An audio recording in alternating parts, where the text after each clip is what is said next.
Good evening and welcome to the Mancunian Way, Thursday night. Hope you are all good. Tonight, as you can see, I'm going to talk all about the fixture list and a few other things. But tonight, we've got a few people with us. The crew are back together. Ozzy, Rich and Rob. Ozzy, how are you, mate? I'm not too bad, mate. Yourself? Yeah, not bad at all. All the way from Australia, Rich. Got up early in the morning. How are you, mate?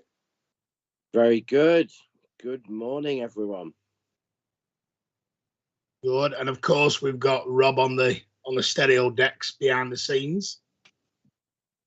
Stereo decks, don't know why I said that, but yeah. Yeah, good evening to everyone in the chat.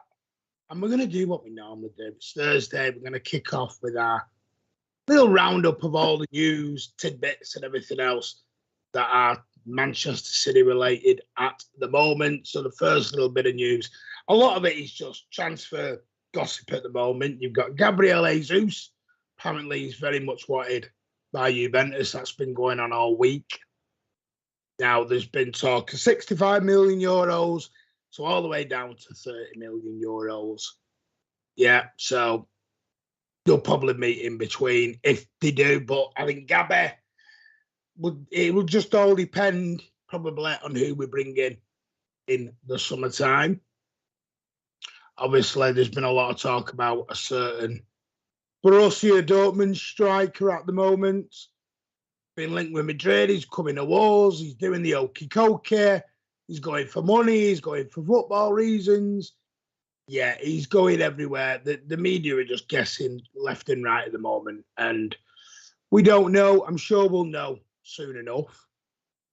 Matter of weeks now, but that's really should be all on the back burner. We've got more pressing things to talk about and get on with other than Haaland. That should be all saved for the summertime or when it's announced.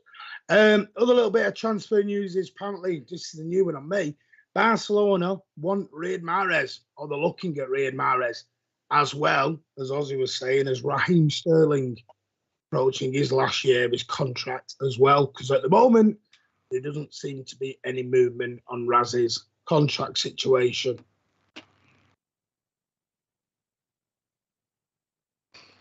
But Raz to Barcelona. I think they could afford Mahrez. I don't think they can afford Sterling. How they can afford anybody is beyond me. And plus, I mean, how many players are they getting in this summer? Like Barcelona, I mean, it seems like they're signing nearly everybody, and I don't know how they're doing it financial wise. I know they've got the deal. I know they've got the Spotify deal, but they've still got a massive amount of debt, Martin. So they've borrowed a shitload of money, though, haven't they? Yeah, I mean, it's all done on amortization, so they just back it all up 3, 4 years, 5 years down the line. The other worrying thing for me, though, is we're hearing about all these players that could potentially leave from City, and you know who we're bringing in to replace them. I mean, seriously, like you've just mentioned 3 names off the bat, and we've been saying for weeks that our bench is pretty scarce, and we're about getting rid of 3 players all of a sudden. Like, well, we're not getting on about getting 3 players. The press are taking anyone at City who's got 18 months left on their contract and writing a story about it. You know, the same as so rich. Like these players have only got 18 months left on their contracts, and there's no. We had like a load of re-signs from Cancelo to Diaz to Edison, and there's been very little movement on even the Foden situation, even though I'm pretty sure he'll still sign. But yeah, I mean, Foden's got about 4 and a bit years left though, so he's not like the players with 18 months. I think it's just they're evaluating. They'll get a decent offer from City, but in each case it's their last big contract.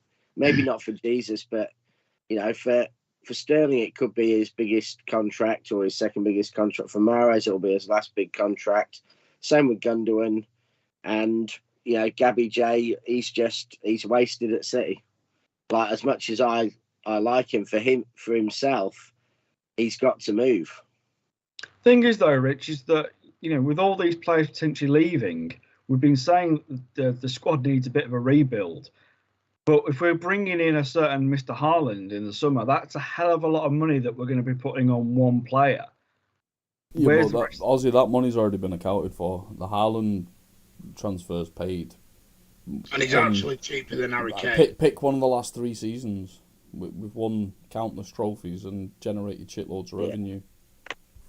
So we're expecting a big summer spend. Yeah, but I mean, I saw a thing the other day about when Roman Abramovich first went to Chelsea, and he spent like 160 million or something like that, and which was basically it's about 400 by today's term. and the rest, and it was basically double what anyone else had previously spent by about 60 million or something like that in one single transfer window. But the thing is, City have done this for a decade now. We haven't spent.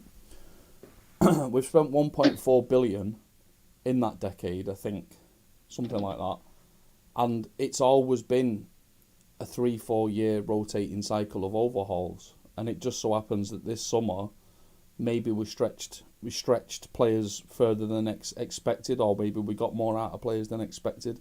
I mean, it'd look a lot different, for example, if we didn't waste 100 million on Jack Grealish last summer.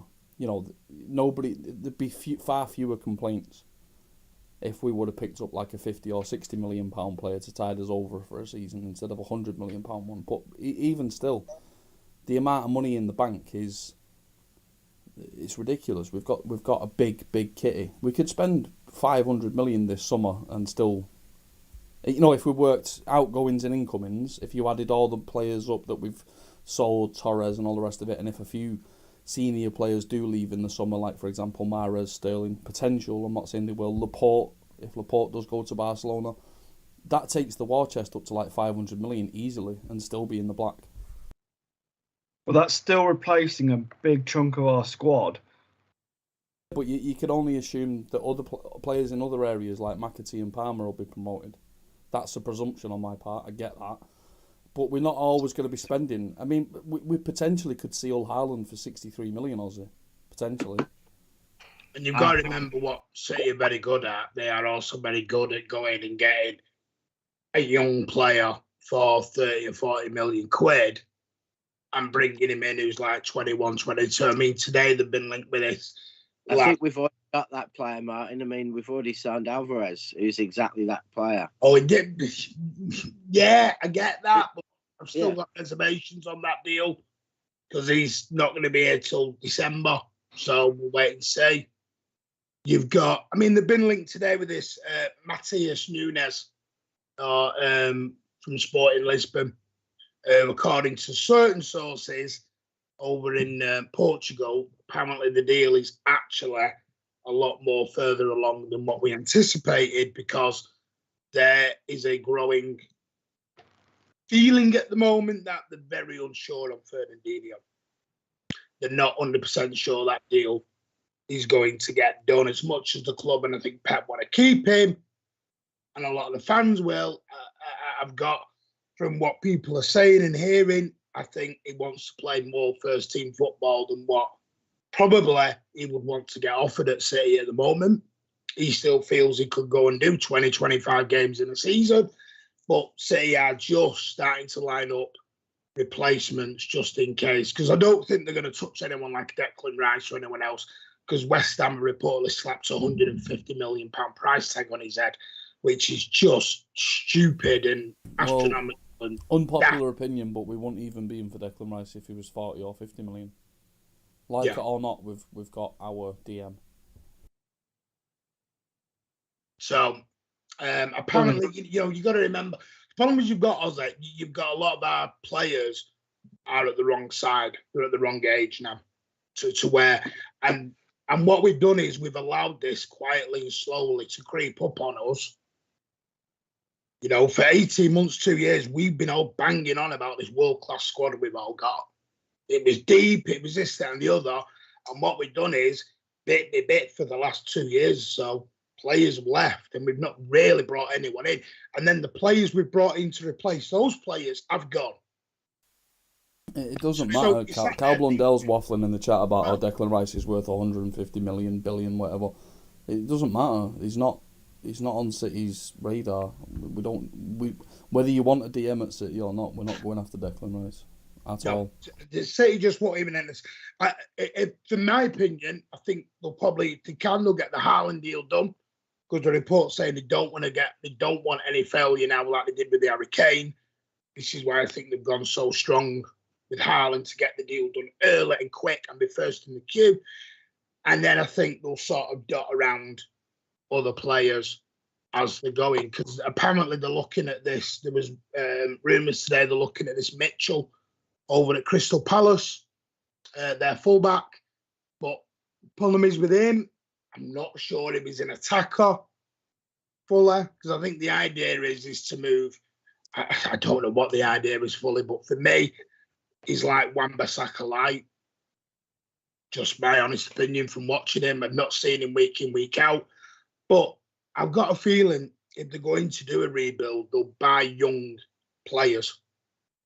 I think Haaland will be the superstar, and they'll jot everyone else in around him. Now, if they can keep Gundogan for another year to 18 months. I just want to remind you, gentlemen, that this has now turned into a pointless transfer stream when we're not doing a transfer stream. So let's get off this quickly.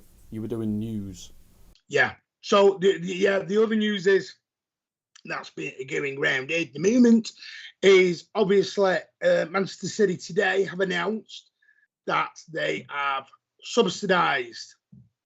They have put 50 coaches on for Manchester City fans, because it looks like the FA are not going to move it away from Wembley. So they're going to put 50 coaches on. They're going to subsidise it at a cost of £35,000, and it's going to cost each fan £40 each to get the coach down to Wembley in April, or Easter Saturday or Easter Sunday, whichever one they choose, because that's still in discussions at the moment.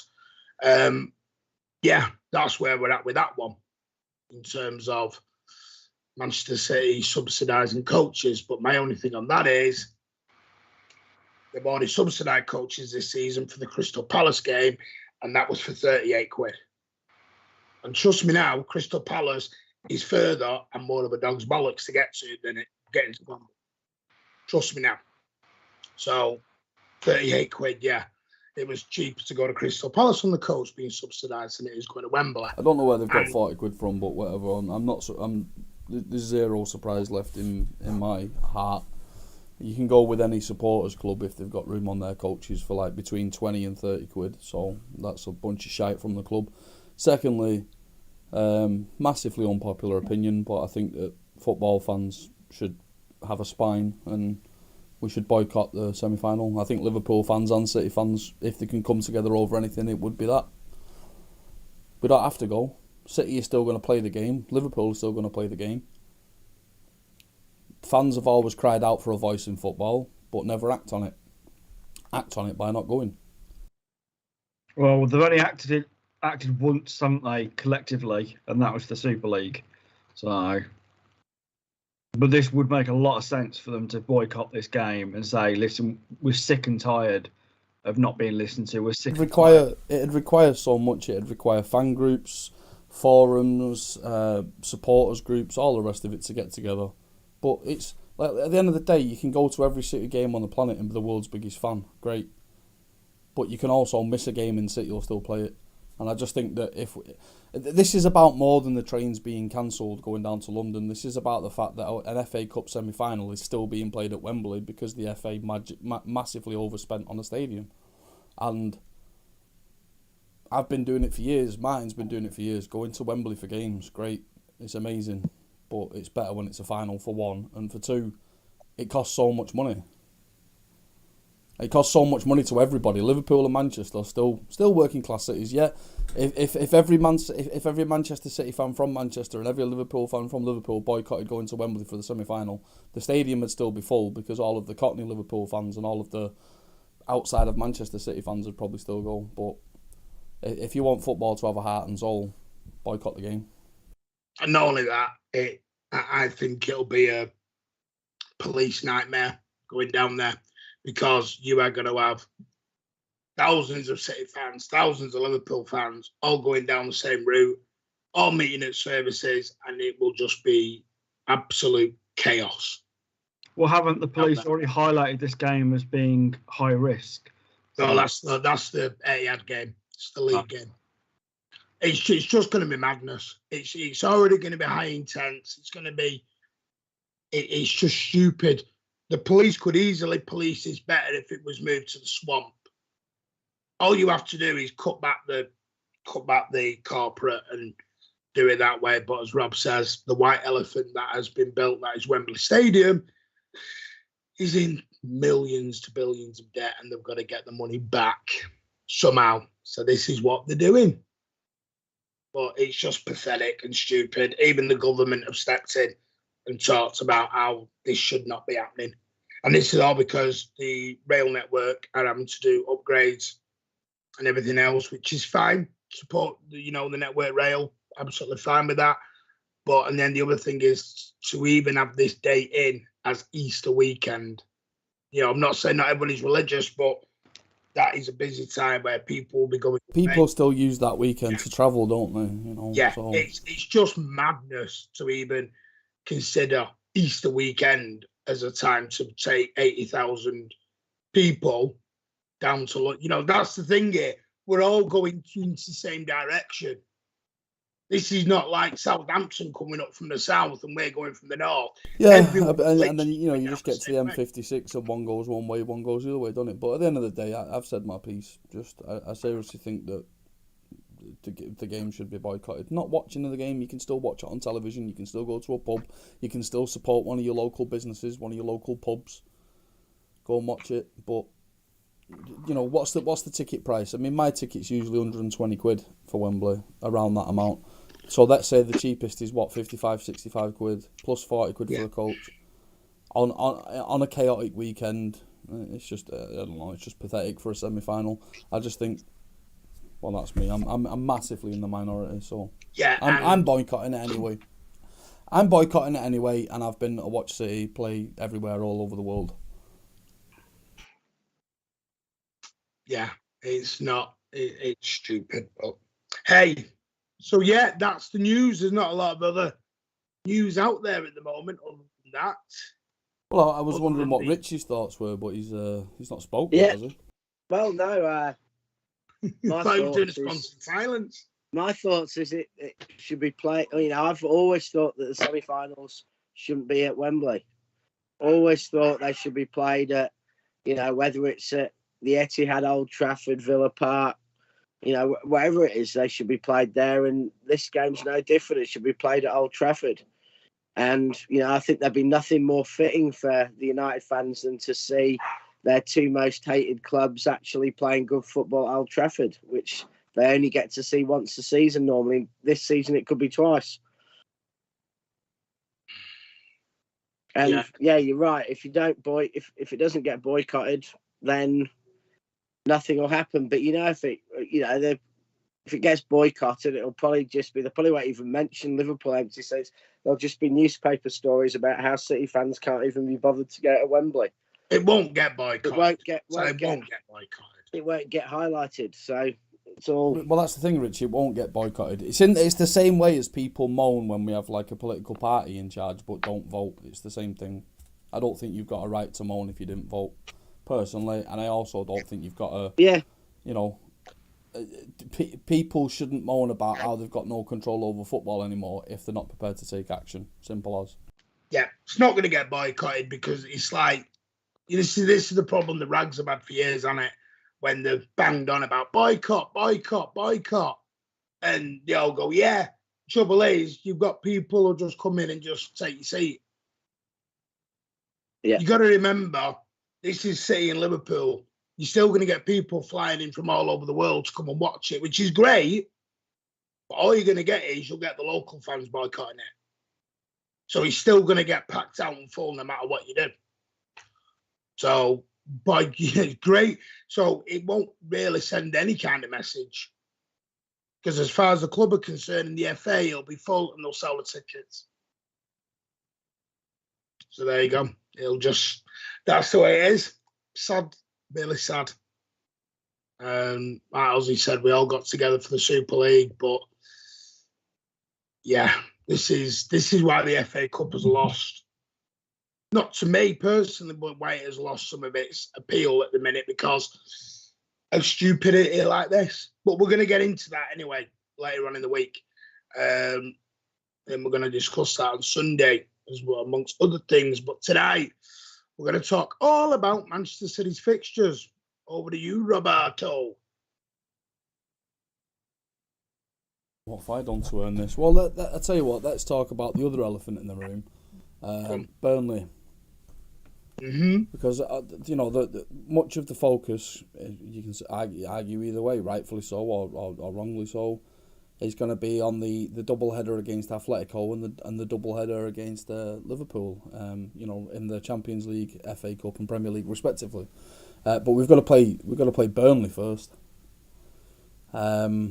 And we're all amped up about the importance of the Liverpool game at the Etihad. We're all amped up about games further down the line, but I lost to Burnley, and it might not actually matter. So let's spend a few minutes respecting Burnley, respecting the fact that we've got to go to Turf Moor, and respect that no game is a given ever. No. You know what? That is absolutely spot on. Because it's not a given. I mean, I bring it up, feel like a broken record with this. But 2.5 years ago, 3 years ago, before COVID was a thing and everything else, we went to Burnley and it was literally squeaky arse time when Aguero got a goal literally 2 inches over the line. And we won it 1-0. So I know everyone will go, yeah, but we'll go there and we'll win 5-0, 6-0. Yeah, but this is different circumstances now. Well, they're in relegation fights, so they want to get out of where they currently are. So they are going to be putting up a hell of a fight for that game. It's going to be very similar to the Palace game. Yeah, very similar. And Rob's bang on with it. Rich, I don't know what you think about Burnley, but I don't think I'm with Rob. I don't think it's going to be as straightforward as everyone's believing it is. I think much depends on the team we can play and who comes back, if we have any injuries, if it's very standard. I think if we can play pretty much the same, our best 11, and they're in okay shape, I think, we've got enough to get over them. I don't think it's going to be easy. I think we'll get kicked a bit. But my biggest worry is that 2 or 3, couple of players get COVID because of all their international trips or a couple of injuries and we have to change things up. And then that's when I worry about a team like Burnley.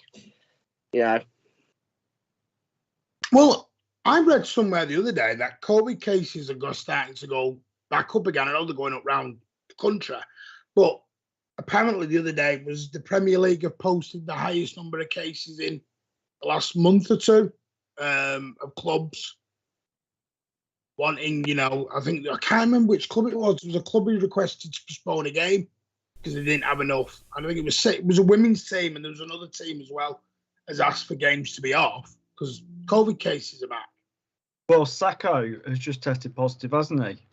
And he's out of the England squad now. So, who's next? One of my thoughts about this, okay, so we're playing Burnley in 10 days, 12 days, something like that. I don't know exactly when, but... Well, I thought it was on TV, but it's not. What I have to say about this, we've got this period of time now where players are travelling abroad, going with our international teams, all the rest of it. There's also the positive of that, which is recovery time for those players that need it, potentially. I know that Ruben Diaz, I don't know what his schedule's like or his timetable's like for recovery, could be back. Bernardo Silva, I don't know how much involvement he has with Portugal.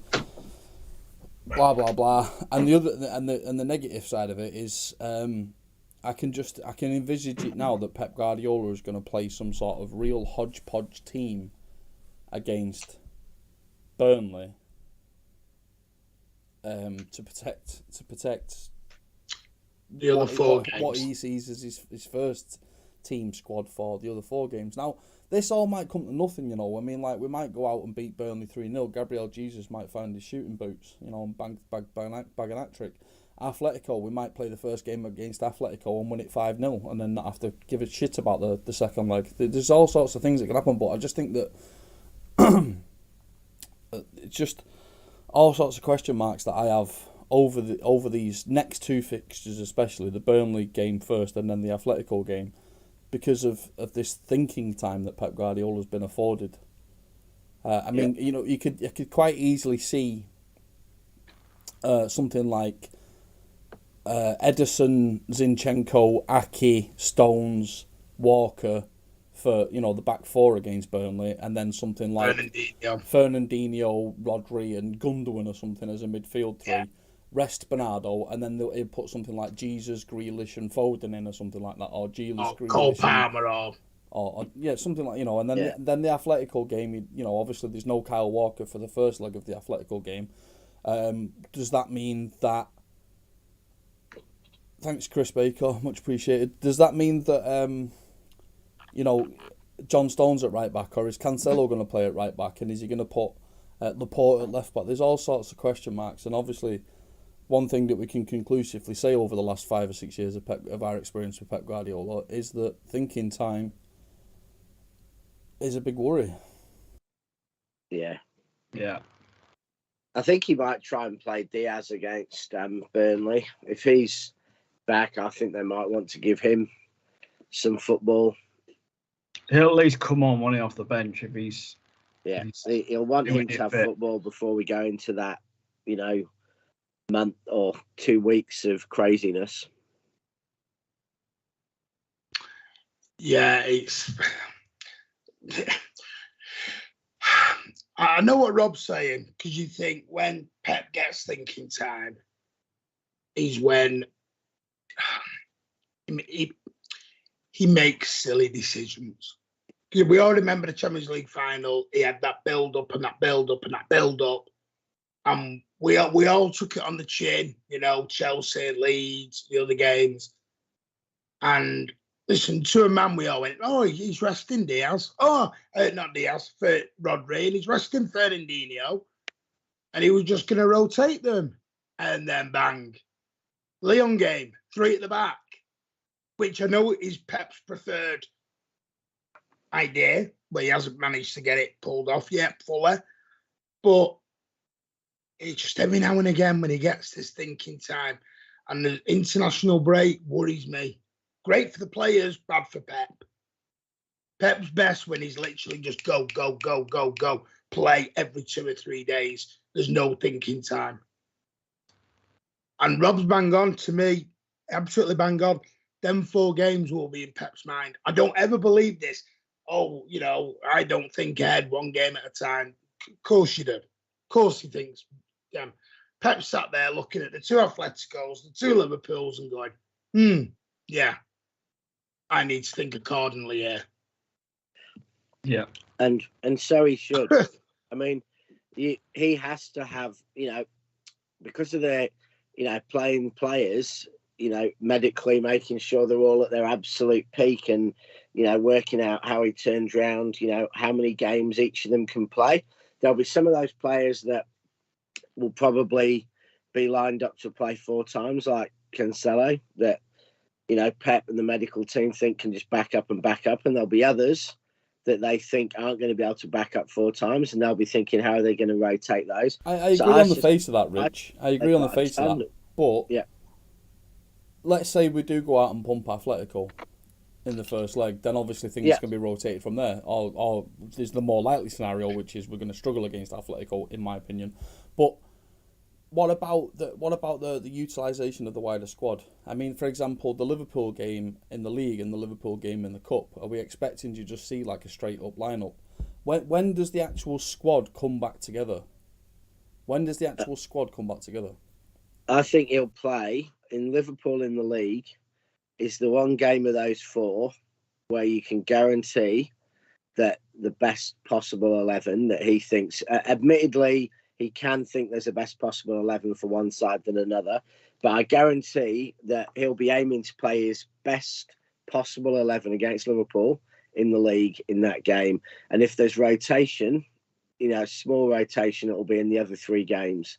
And I suspect the weakest of those 4 sides will be in the FA Cup semi-final, whether we like it or not. If he's going to rest players, he'll rest them in the FA Cup semi-final. Yeah, because of the two important cups, to Pep are the Champions League and the Premier League. And you can have your arguments on that, on the Champions League, but those are the two cups that he's prioritising this season. Yeah. If we win the FA Cup, brilliant. But, I think you're right, Rich. He will rotate, especially. We can argue what we think, but the truth is that I don't think anyone can argue that for Pep, the Premier League and the Champions League are going to be the two important ones. So, I want to see us win the FA Cup badly. I want to see us, take Liverpool apart at Wembley and put them in trauma for the next time we have to beat them at Wembley. But the truth is, if I was going to be betting on one of those games that we're going to see the likes of Jesus, Aki, Zinchenko playing, who we think may not play in Pep's strongest 11, it will be at Wembley. And he's done it time after time at Wembley. Arsenal, many games he's gone there and played in a semi-final and not played the strongest 11. So there's no reason to think that's going to change. In fact, the only reason it'll change is if, Atletico beat us 7-0 in the first leg and, we think that we're going to play a weaker team, in second leg of that.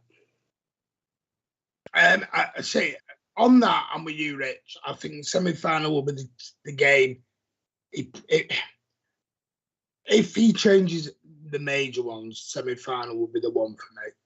I think the Atletico games and the Liverpool League game are the ones where he'll go full 11, on all of them. Because I don't think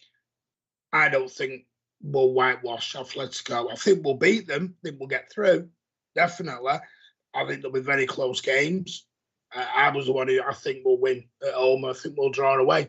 That's just what I think coming to those two games.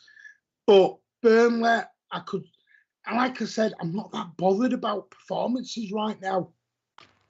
To me, performances have to be the last thing. Let's just get the result, get the job done. This is exactly where we were 3 years ago when we had to do.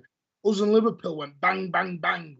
If you look at it exactly to the day 3 years ago, with that running, it was we win, Liverpool win, we win, Liverpool, and Liverpool win, we win. And it was literally tit for tat all the way to the finishing line. Yeah. And we're right back there again. Because whether we like it or not, these two teams are the best two teams in this league. And have been for 4 years. Head and shoulders above everyone else. Well, I mean, they're probably the best in Europe because, I mean, if it goes in the way we all think it possibly could go in the Champions League, we may be facing Liverpool in the final. I mean, that's how good these two teams are right now. Is that it wouldn't surprise me if we get to the final and we're facing Liverpool.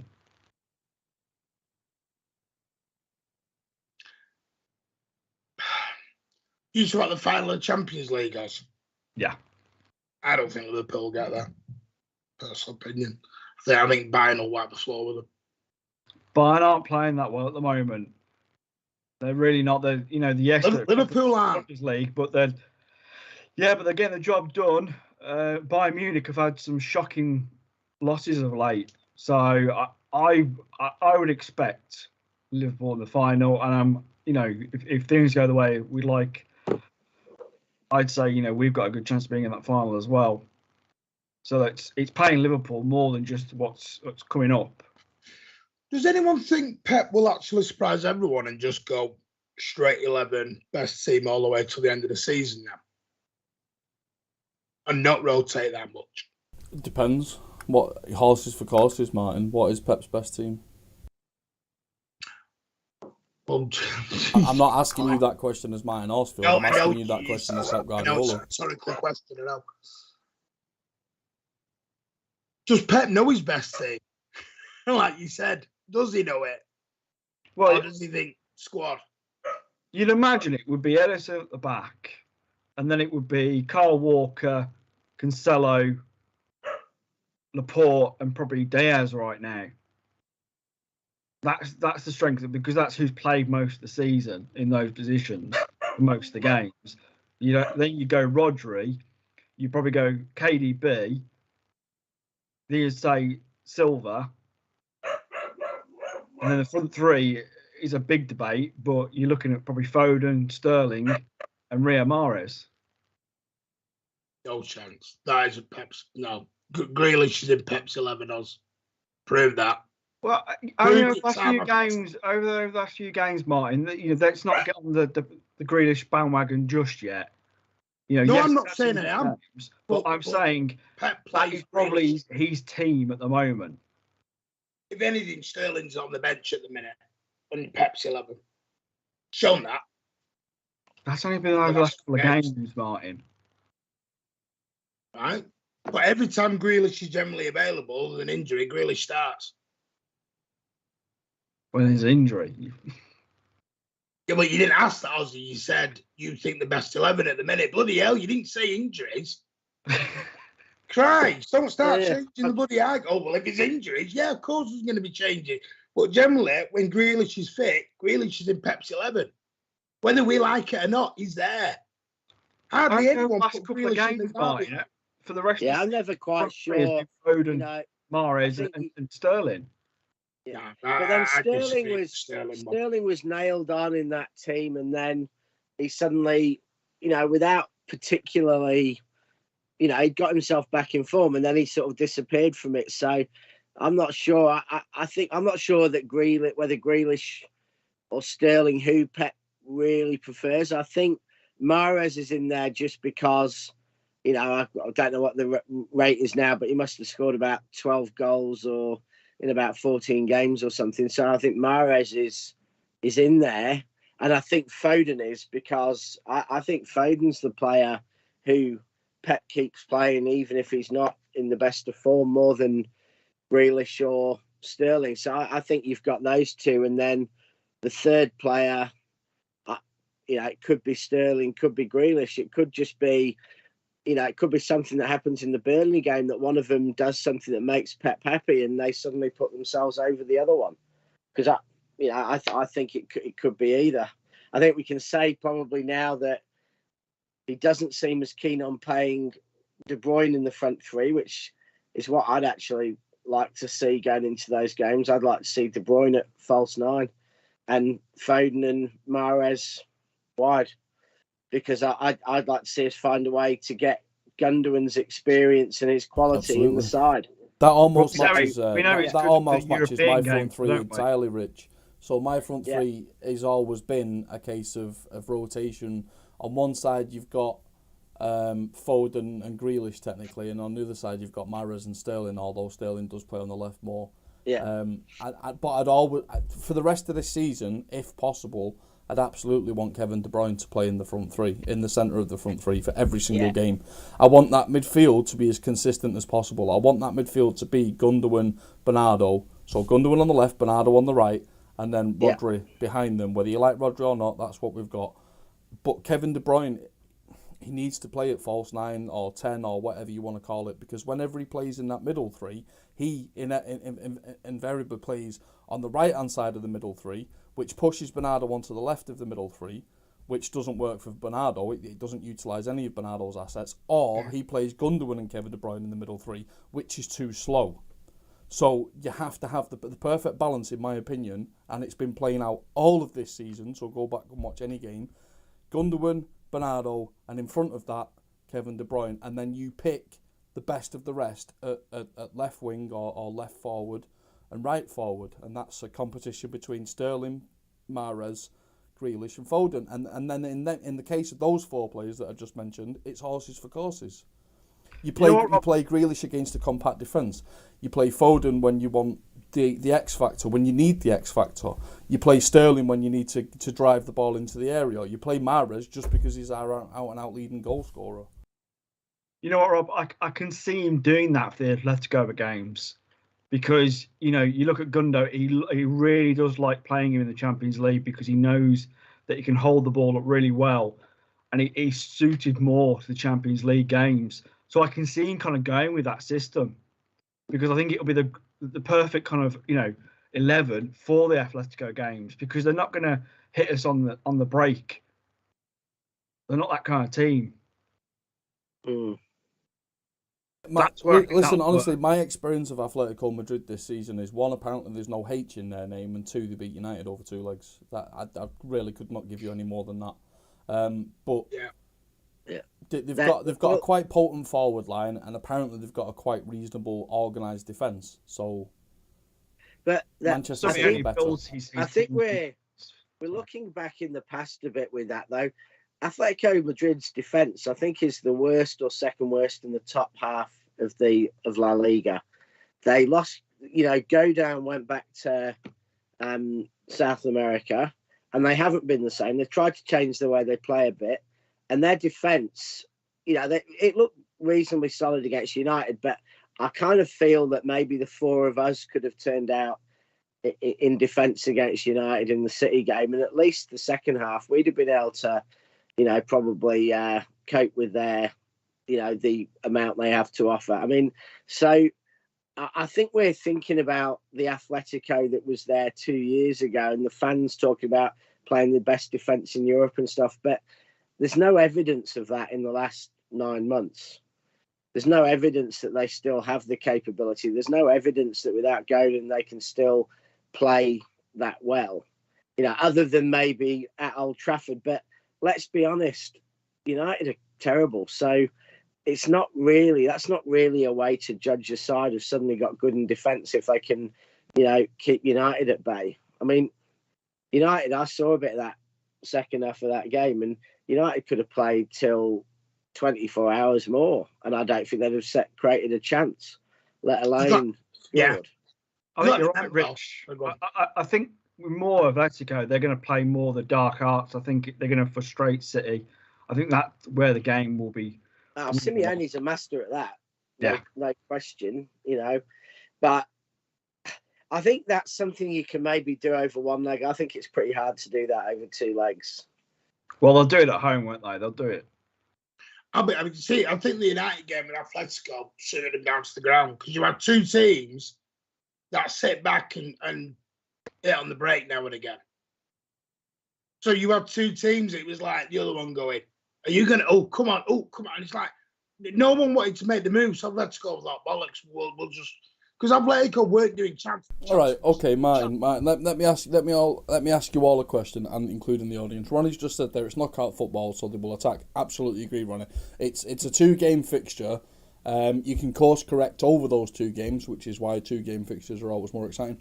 My question is, and this is to the audience and to you three gentlemen, do Manchester City need both of these fixtures to win the tie? Yes or no? Yes. No.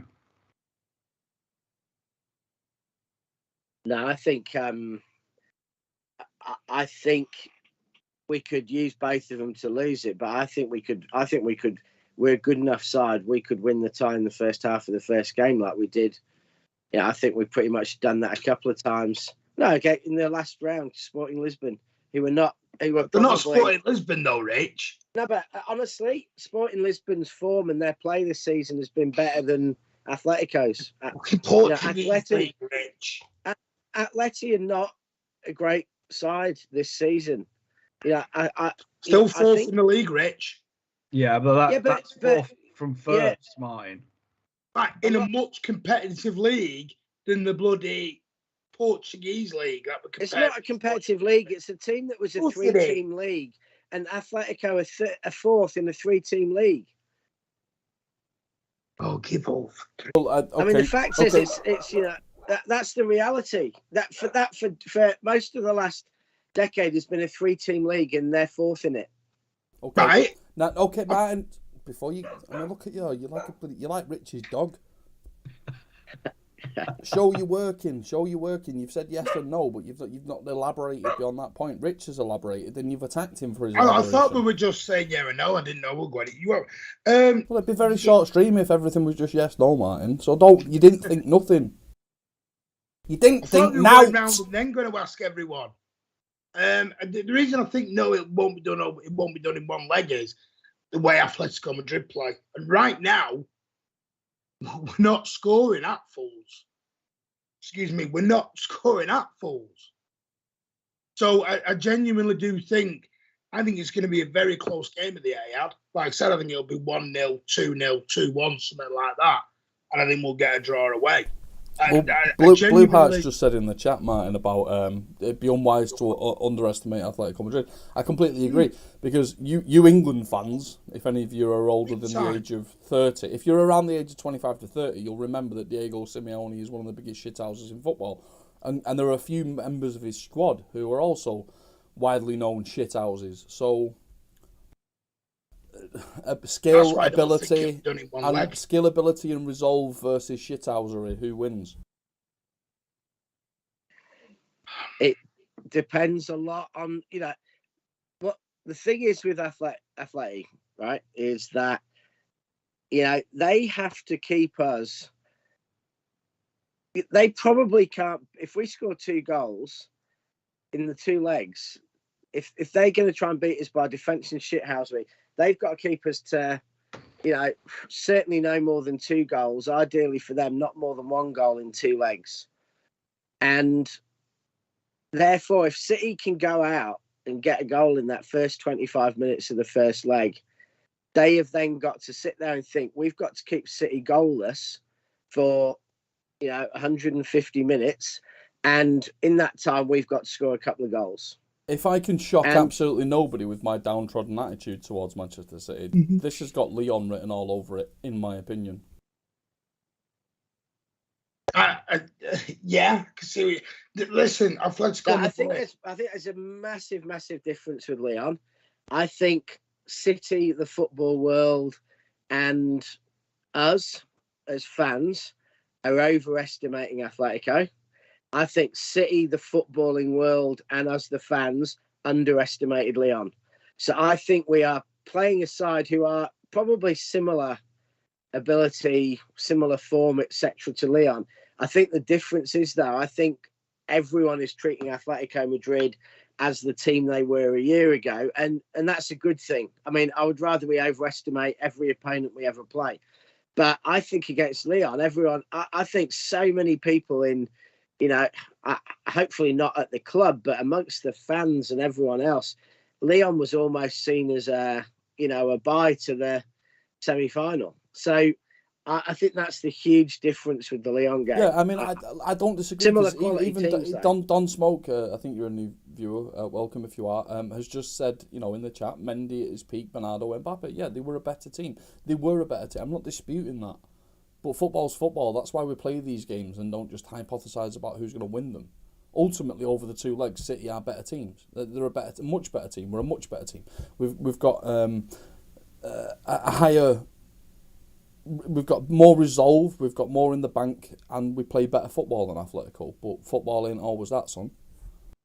Here's my thought on Simeone. You look at Simeone. He knows how to navigate a side through a cup competition, especially. He knows how to do it. He's done it for years. He will go out and he'll stick someone to nobble KDB in the first leg, so he's out the second leg. He's literally brain thinking of everything. Oh, he's on a 1 yellow. I can get him out for the next leg if he gets another. Do you know what I mean? There's all these little different scenarios that Simeone literally thinks of, because he's a dark arts master. Like we've said, he's a total shithousery master. He knows what he's doing. So if there's an advantage that he can gain by being a dick, he will tell his players to do that. And do you think, Rob, that if the Leon game had been a 2-legged game with a 2-week break, it would have played out like it did? I don't think it would. I don't think we'd have gone quite as open in the last 20 minutes, because I seem to remember losing as well, Rich, 2-1, and then we'd have run over them the second leg.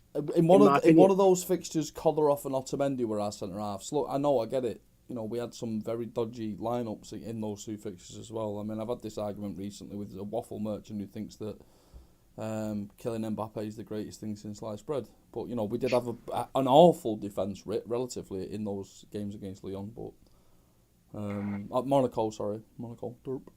Yeah. But even that Lyon game, I think if that had been 2 legs, I don't think we'd have lost it necessarily. I don't think we'd have conceded the 3rd goal, and we'd have probably then been able to play slightly differently in the second leg with a 4 at the back, not that stupid defence he tried against them, and we could have easily beat them 2 or 3-0, and we'd have probably been in the semi-final. So that's the other reason I think it's quite different to Leon. This is 180 minutes someone's got to jag who aren't as good as us, as opposed to 90 minutes they've got to jag. I said I have no doubt we'll get through. I think we'll get through. I'm not as confident that it's as straightforward as some people think. I just for one don't think it will be done in the first. I think it'll be a dogged game, Mike. I think you're right. It's going to be literally, a 1-0 or 2-1, kind of game. It's going to be that tight. So I don't think anyone thinks it's going to be massively easy, but I don't see us not getting through.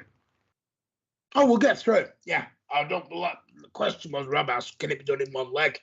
No, I don't think it will be. I think it'll take both legs. So, I would love us to smash us. I would be very, very surprised if we do, because it's not what Simeone does. And I'm going back, not so much this year, but the year previously when he's played. They've still got some very good players. A lot of people still rate João Felix.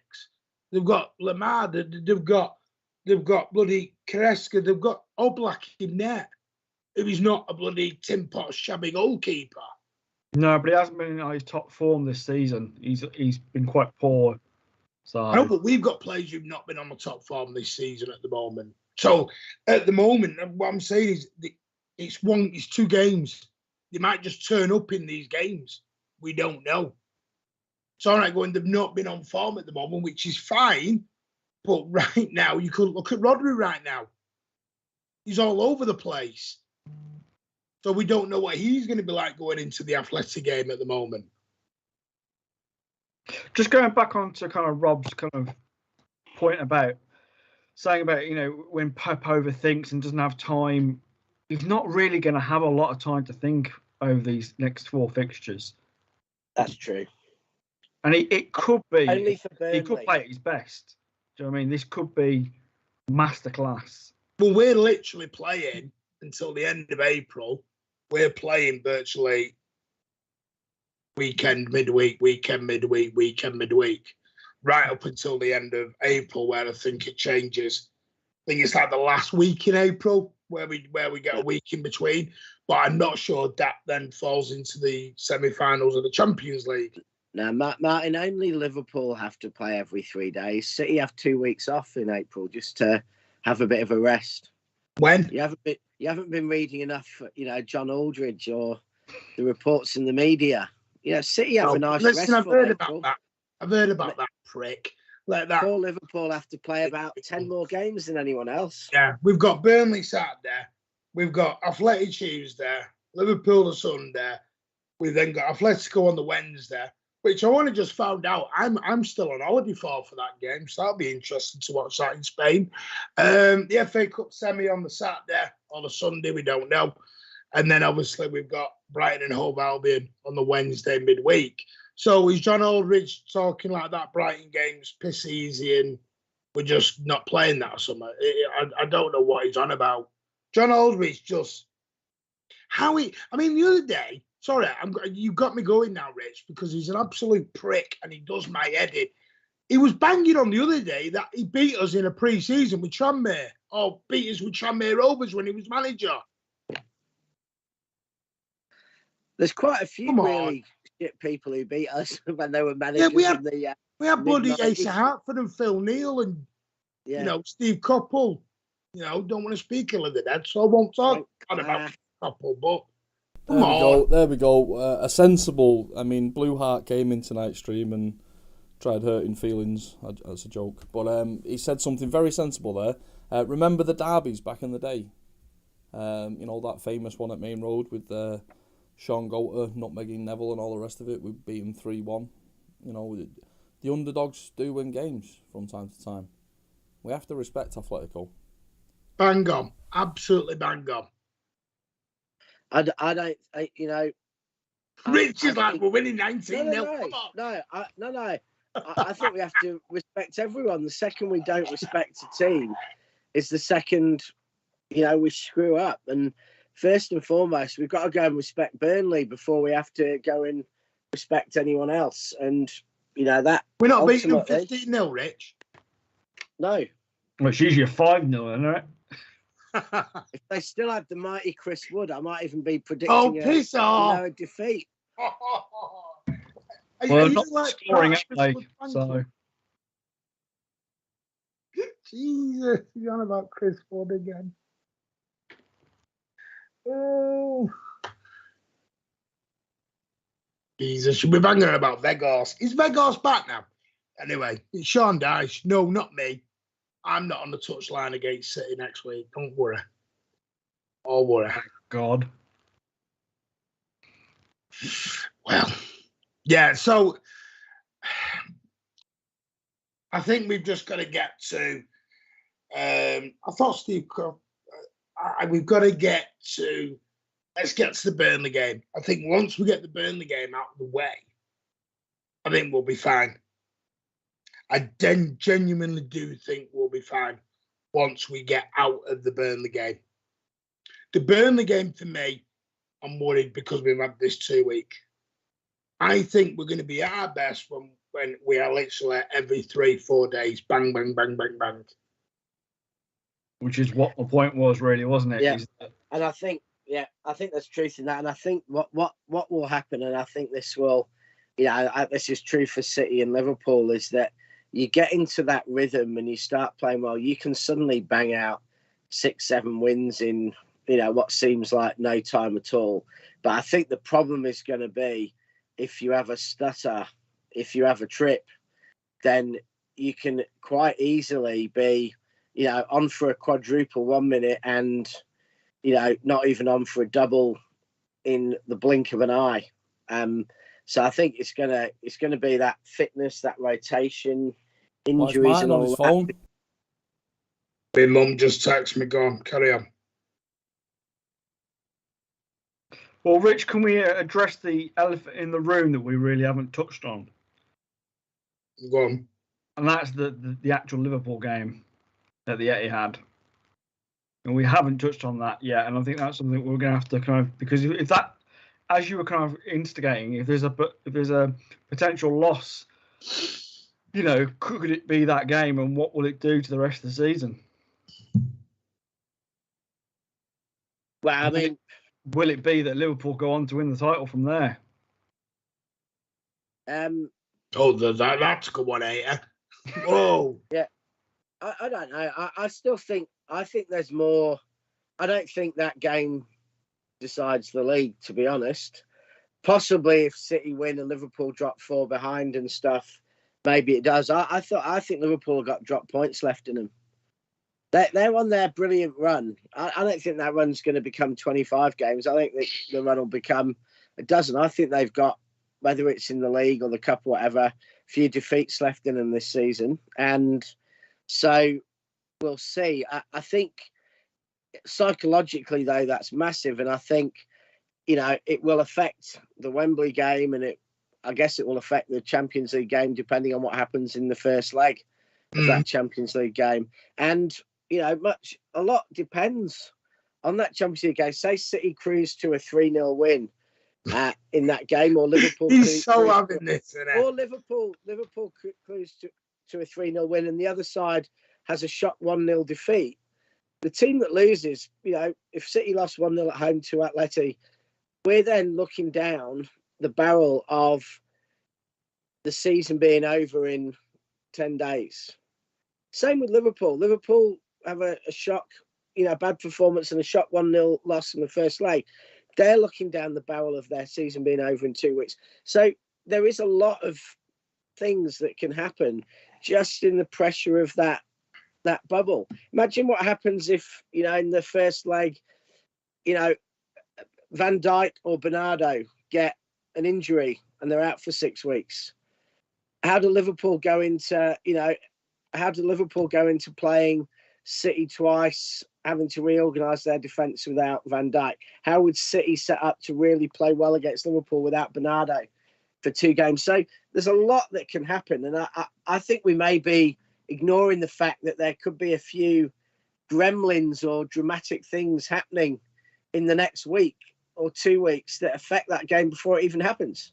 Well, I've got a question. That's a lot of if, buts, and bloody maybes there, Rich. And I'm saying about not disrespecting our opponents, and you've kind of disrespected Liverpool a little bit there. No, I've said that City, and I'm saying quite clearly, City and Liverpool could go in with no injuries and everything's fine and dandy. But either of those sides could go into that game after a bad quarter-final appearance with their best player injured. You know, we can't just assume it's just going to be the City we expect to turn up against the Liverpool we expect to turn up, because stuff happens. It's not ifs and buts. That's football. That's how football works.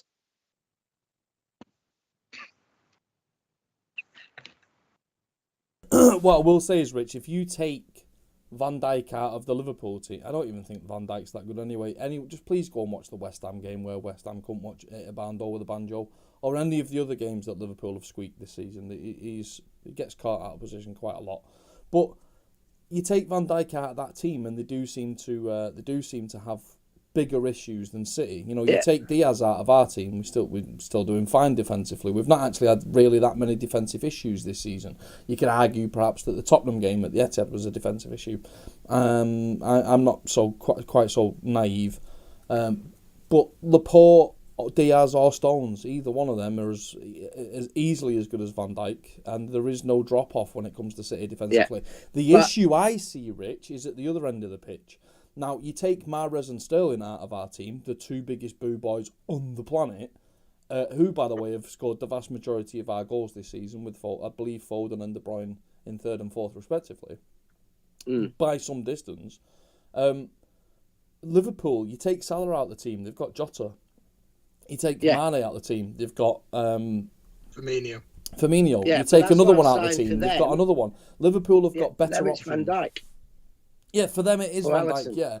Or Alisson. If Alisson got injured or Ederson got injured between now and the Liverpool game, that would massively change the picture. And I kind of agree with you about Van Dijk, Rob. I don't think he is as good as he's got, but I think he's a bit like Jimmy Grimble's magic boots. I think Liverpool think he is. Yeah, of course it has a massive psychological effect. And I think his team can't cope without him. Whether he deserves that this season, I don't think he does, but I think Liverpool would be spooked if he got injured. For example, I agree with you massively, but I don't want to rely on something like that to be the deciding factor of whether we're good enough to win the league or not. I think that's. Well, that showed last season, didn't it, when he was injured at the Everton game and was out for the rest of the season? Liverpool just went to pieces. Yeah, I think Liverpool would suffer massively if Arnold's out for long, because he is, whilst he can't defend, and maybe that's good for us to put someone like Foden behind him, and that could be our secret to beating Liverpool, is Arnold playing. At the same thing, if he drops out, a huge amount of their chances go, because he does, whilst he can't defend, he does create a huge amount of their chances. So it's crazy the balls he puts into that box. Changes the game. You know, 50. If that guy actually had an end product, it'd be world class winger anyway, not a defender. Yeah. But the thing is, it's just the amount of balls that someone like him is allowed to put in the box. So obviously we have to counter that, which we're more than capable of doing. Can I ask you anyway? Have we reached any level of consensus between the three of you and the chat about these Atletico fixtures? Is it gonna go the way, or is it going to be done in one fixture? And what does that mean? If it goes both games, what does that mean? And if it doesn't go both games, what does that mean? Well, I've said I think it'll be tight. First leg at home, 1-0, 2-0, 2-1, something like that, and we'll get a draw away, is what I genuinely think. Just because, like people are saying, you cannot, as much as, yes, it's not the same letter, I get that, but it's still a tough team. We cannot underestimate. We've shown over recent weeks that we can't always break down these teams that will park up, hit us on the break, hit us on the counter. And we've also shown as well over the last couple of weeks that some of our defenders have got a little bit of a slip in them. We've seen with Walker, and I think it was Laporte at Palace, if they sort of delay on the ball too much. And Atleti have got better forwards than what Palace have got, and quicker ones. So we've got to be on our game. And I just think, got to remember, this is the last state of the Champions League. We ain't talking. You were all trying to convince me last week that we would have beat Palace if we could just hit the back of the net.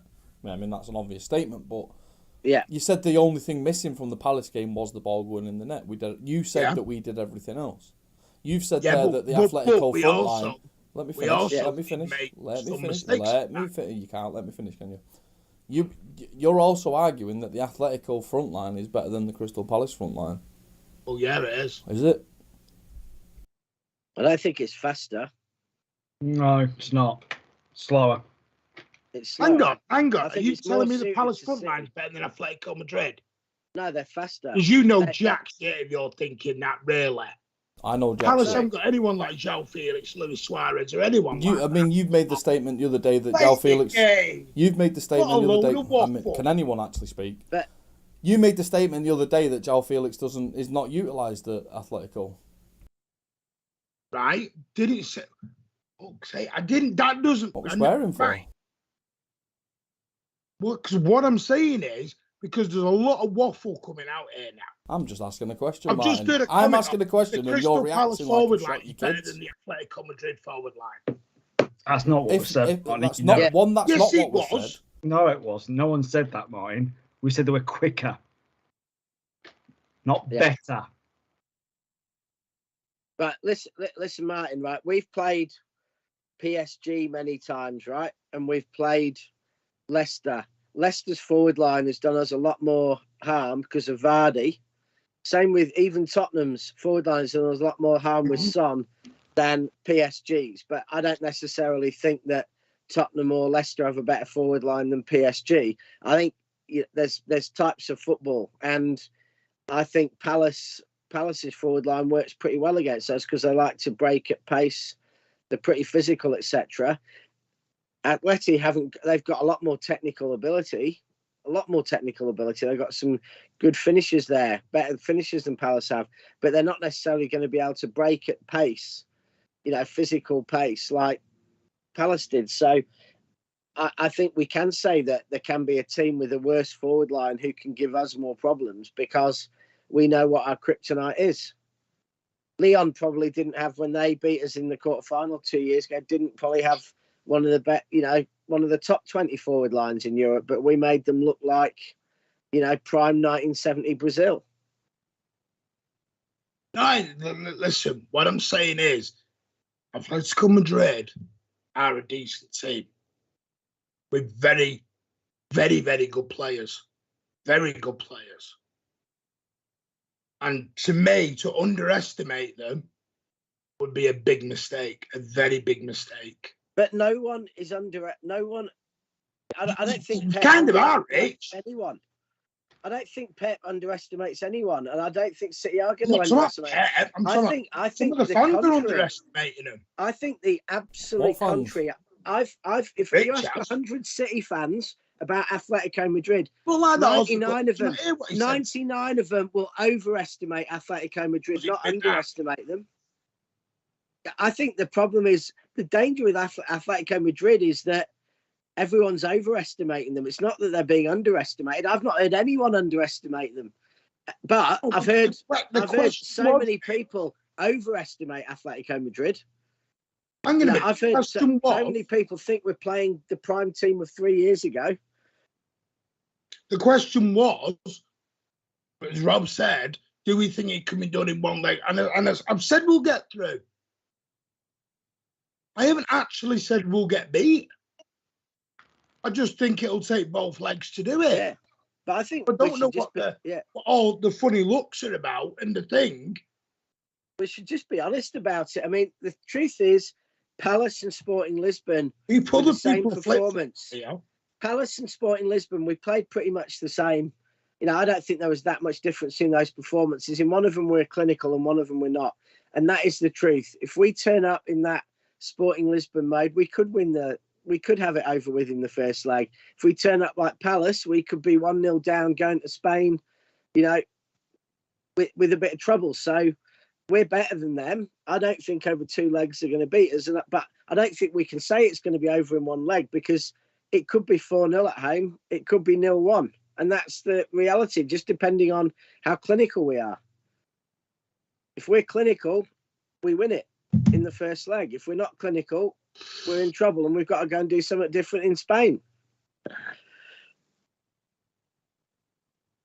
All right, bloody hell, after all that elevated blood pressure. What about Manchester City versus Carry on. Liverpool? I'll be back in a minute. Does he do it on purpose? Is it actually on purpose? No. Sorry, this man-child throwing his scones out the pram and everything else. It is on purpose. You know what I mean? Manchester City versus Liverpool in the Premier League. So that's after the first home game against Atletico. Yep.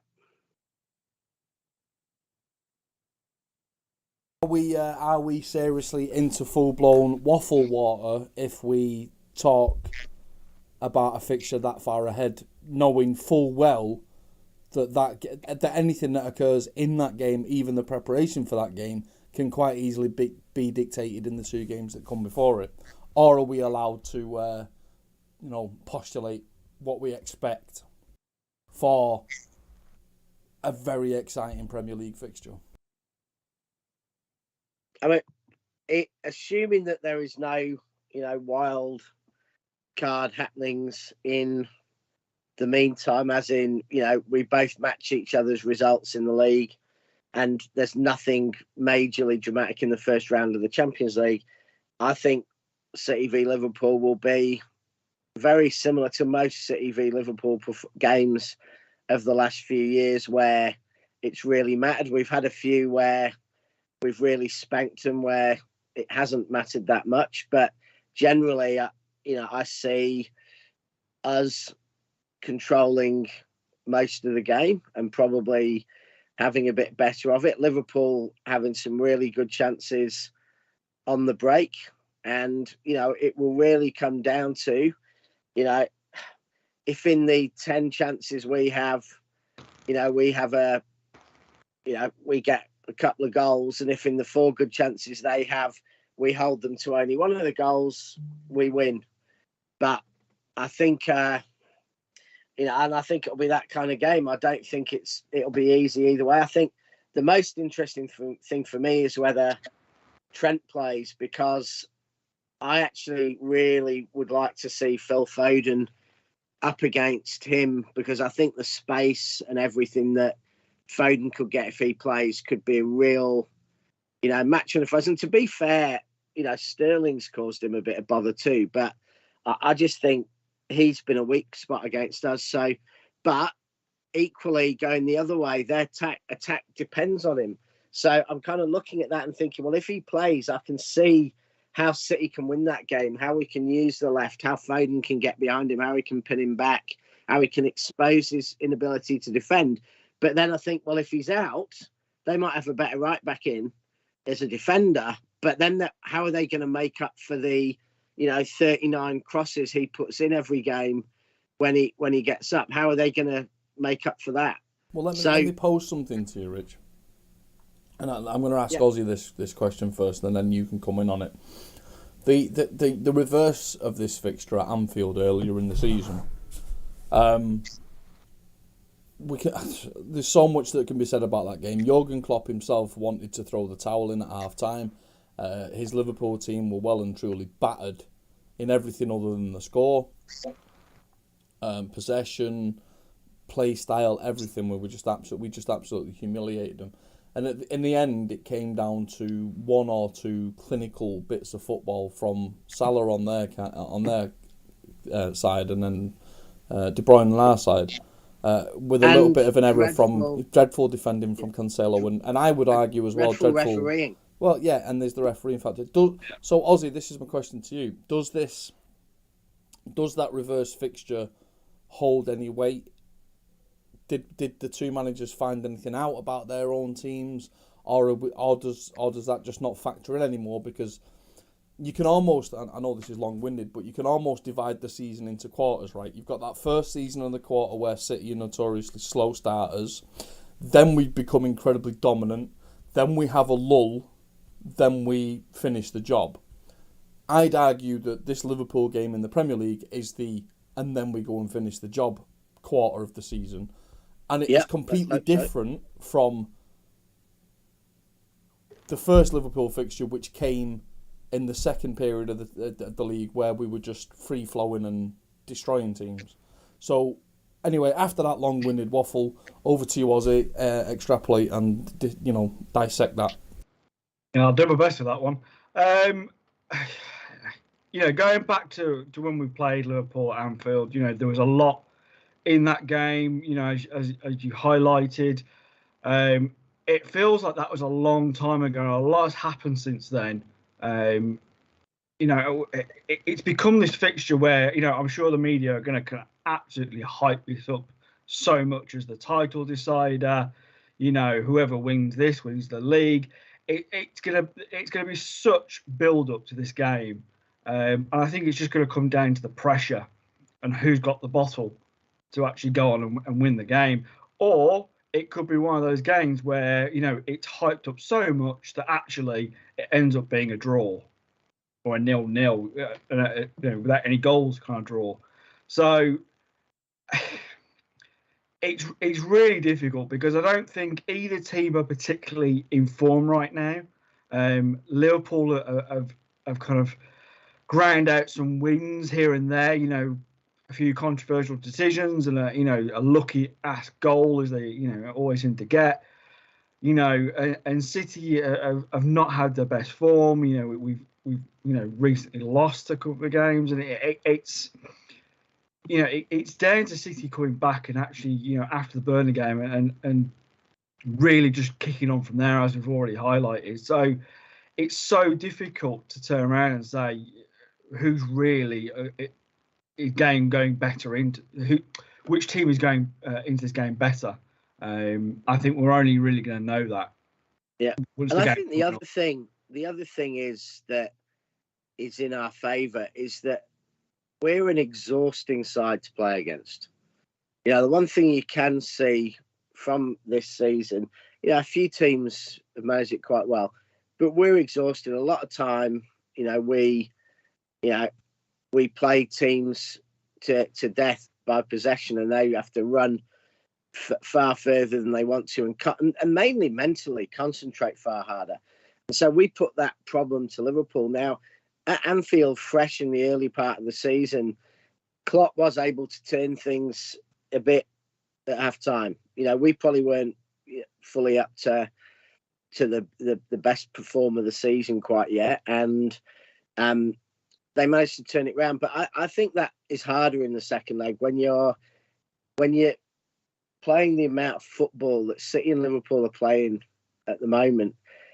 They've got to be tired. There's got to be a lot of physical and mental tiredness there. I think, the stupid Liverpool celebrating, I think that adds more to mental tiredness.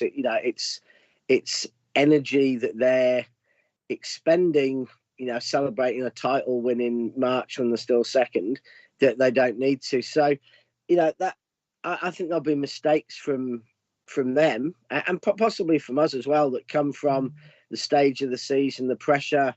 So it's going to be tricky. Yeah, and you look at this really and kind of think like, clinically we've not been at our best. Liverpool have probably got the better attacking options right now compared to City. So I think if we can keep our defence, which has been pretty strong as Rob highlighted, throughout the season, then I think it's just going to be a really dogged, 1-0 kind of game, hopefully for us to win it. I do think it's just going to be that game. I can't see it being free-flowing, scoring like we have seen before. I think the pressure of this game is going to be so immense just because of the build-up. Yeah. So I answered your question, Rob. Yeah, hopefully it has. Roberto. Oh, it's you and me, Ozzy. Yeah. Okay. All right. Okay. All right. Midstream. Interesting. For a change. Yeah. Well, the new face of the channel, Ozzy. Because I'm just a mysterious voice in the background, like Rob. And I'm not even here that often, so you're gonna have to you're gonna have to take a picture and get a cardboard cutout of me. Yeah. But no, I do think as well, though. What I said is, I think there's a few twists and turns to come we don't know about, and we're just kind of assuming that everything will go with the teams we expect and stuff. But I don't know. I have a feeling there's going to be a few injuries, a bit of COVID. There's going to be different things happening that may change the games. So I can turn my camera on, yeah.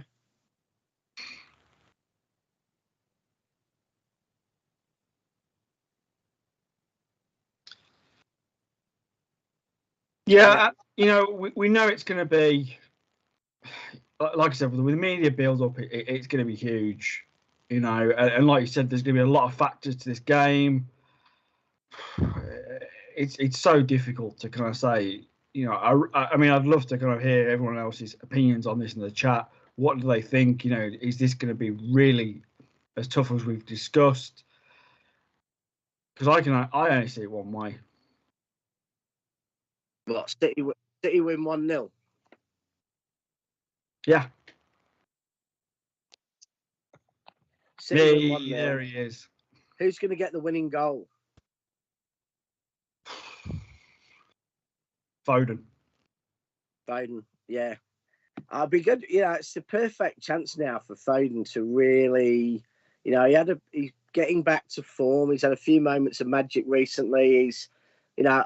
This is the sort of week where, someone like Foden can elevate himself from, City fans thinking he's up there with, some of the best young players in the world, really stamping himself on the game. Can I just say, by the way, Neil Hainstock's. I'm sorry to interrupt you mid-flow there, Rich, but Neil Hainstock's just posed a very interesting question/statement. If we're still 1 point ahead of Liverpool when we face them at the Etihad, do you think they will come at us all gun blazing? Well, what you're alluding to really is, does this game matter? Is this game full of pressure? The answer is yes on both counts for both teams. What I would say is that our head-to-head record against Liverpool in pressure teams, I think, slightly favours us, especially at the Etihad, or if we exclude the Champions League. But we've played them in one-off finals. This team, for the most part, has played them in one-off finals. With the addition of maybe like Aguero, David Silva, whatever. I don't mean to underplay the ability of those players, but you know what I mean. Yeah. I just think that if it is a 1 point gap, which it more than likely will be, if we're fortunate enough to beat Burnley and Liverpool's game goes their way, I think it's more in our hands than we'd like to admit, or we don't want to get overly arrogant about it. But I would like to think that this is more in our hands. I think we've all been bought into. I think even City fans have been bought into this narrative that. I think it was interesting. Robbie Fowler was commenting on this yesterday. Everyone's bought into this narrative that this season is now Liverpool going for the quadruple. A lot of people have even like non-Liverpool pundits have virtually handed Liverpool, the title. They've virtually handed Liverpool the beating of Bayern Munich, and actually, Robbie Fowler said it. It's not. This season isn't just about Liverpool's quadruple. It's about Liverpool's quadruple or City's treble. And both of those teams have the quality that if a few things fall in their favour, City can go and win a treble still well within our, within our capabilities. Liverpool could go and win the other three trophies. It's within their capabilities.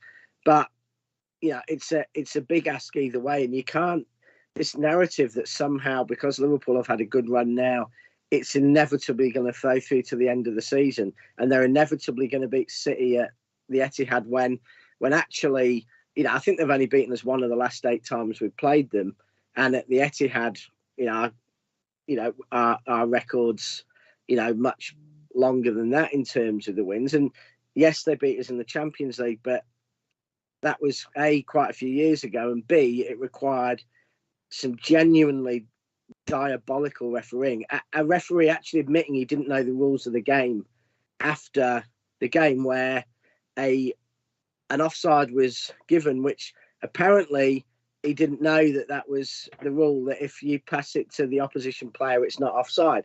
But, it was staggering, and we were having to attack and be open at the back and play in a way that we don't normally do it. So Liverpool have got to, they've got to beat a team at a ground where we've been consistently better than them. A team who in the heads-to-head has been, with the exception of one of the last 8 games, been the better team in 7 of the last 8 times we've played them. And we can't doubt that, because even the draws, like the draw at Anfield this season, or the draw when Mahrez missed the penalty, we were miles the better side.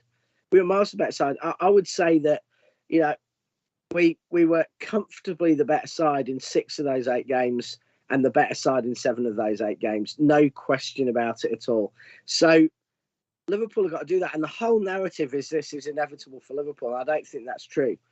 We can lose at home to them. They're good enough. They've got very clinical attack that can put us on our ass. No question. But it's not inevitable. It's not even the favoured result. It's something that could happen. Yeah, Rich. That's all I keep hearing. Yeah. It's Liverpool are going to get the quadruple. It's Liverpool are going to win the title, and that is very much the media bias right now. Yeah, but it's getting some City fans are here talking as if we're throwing the league's gone. I mean, I don't normally expect us to, be at our best until April and hit the top of the league that early.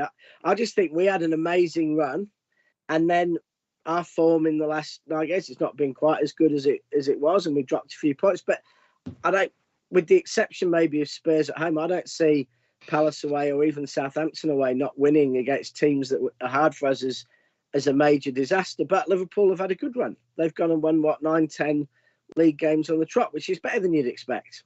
And that's what happens, isn't it? And we've just got to man up and put on our best performance that day, and there's no reason at all we can't beat them. But yeah, as I say, I think much depends on Arnold, because I think that is going to shape whether you think he's the worst defensive right back in world football or the best attacking right back in world football. The fact is, his playing or not playing is going to alter that game dramatically in terms of their defence and their attack and the quality they have and how we play. Yeah, you're right, Rich. I think you've nailed it kind of there. It is going to come down to, luck. I think is always a factor, really, when it comes to games like this. Yeah, and it could come down to 2 young English footballers, because I think the most likely place that game gets decided is going to be on that City left-hand side. I think it's going to be Foden against Arnold. And I think, everyone's, people have forgotten, apart from City fans, about Foden this year. And, everyone's going on about, Arnold Player of the Year or whatever. But I think this is the sort of game where Foden can step up, show what a world-class player he is, and Foden can win us the league. Yeah, well, we put out an Instagram and Facebook and Twitter post earlier on today, kind of looking at the side-by-side, Foden versus Ronaldo at the same ages. Games, looking at the ages, games played 153 games to 168 games of Cristiano, 41 goals to Foden, 32 for Ronaldo, 30 assists for Foden, and 32 assists for Ronaldo. So look at the pure numbers. This kid is just, we already know he's amazing, but I think when you line him up against one of the world's best at that age, I mean, he is just absolutely breathtaking to watch, and that was highlighted in the Palace game for me. Yes, he didn't score that goal, but the technique, the control.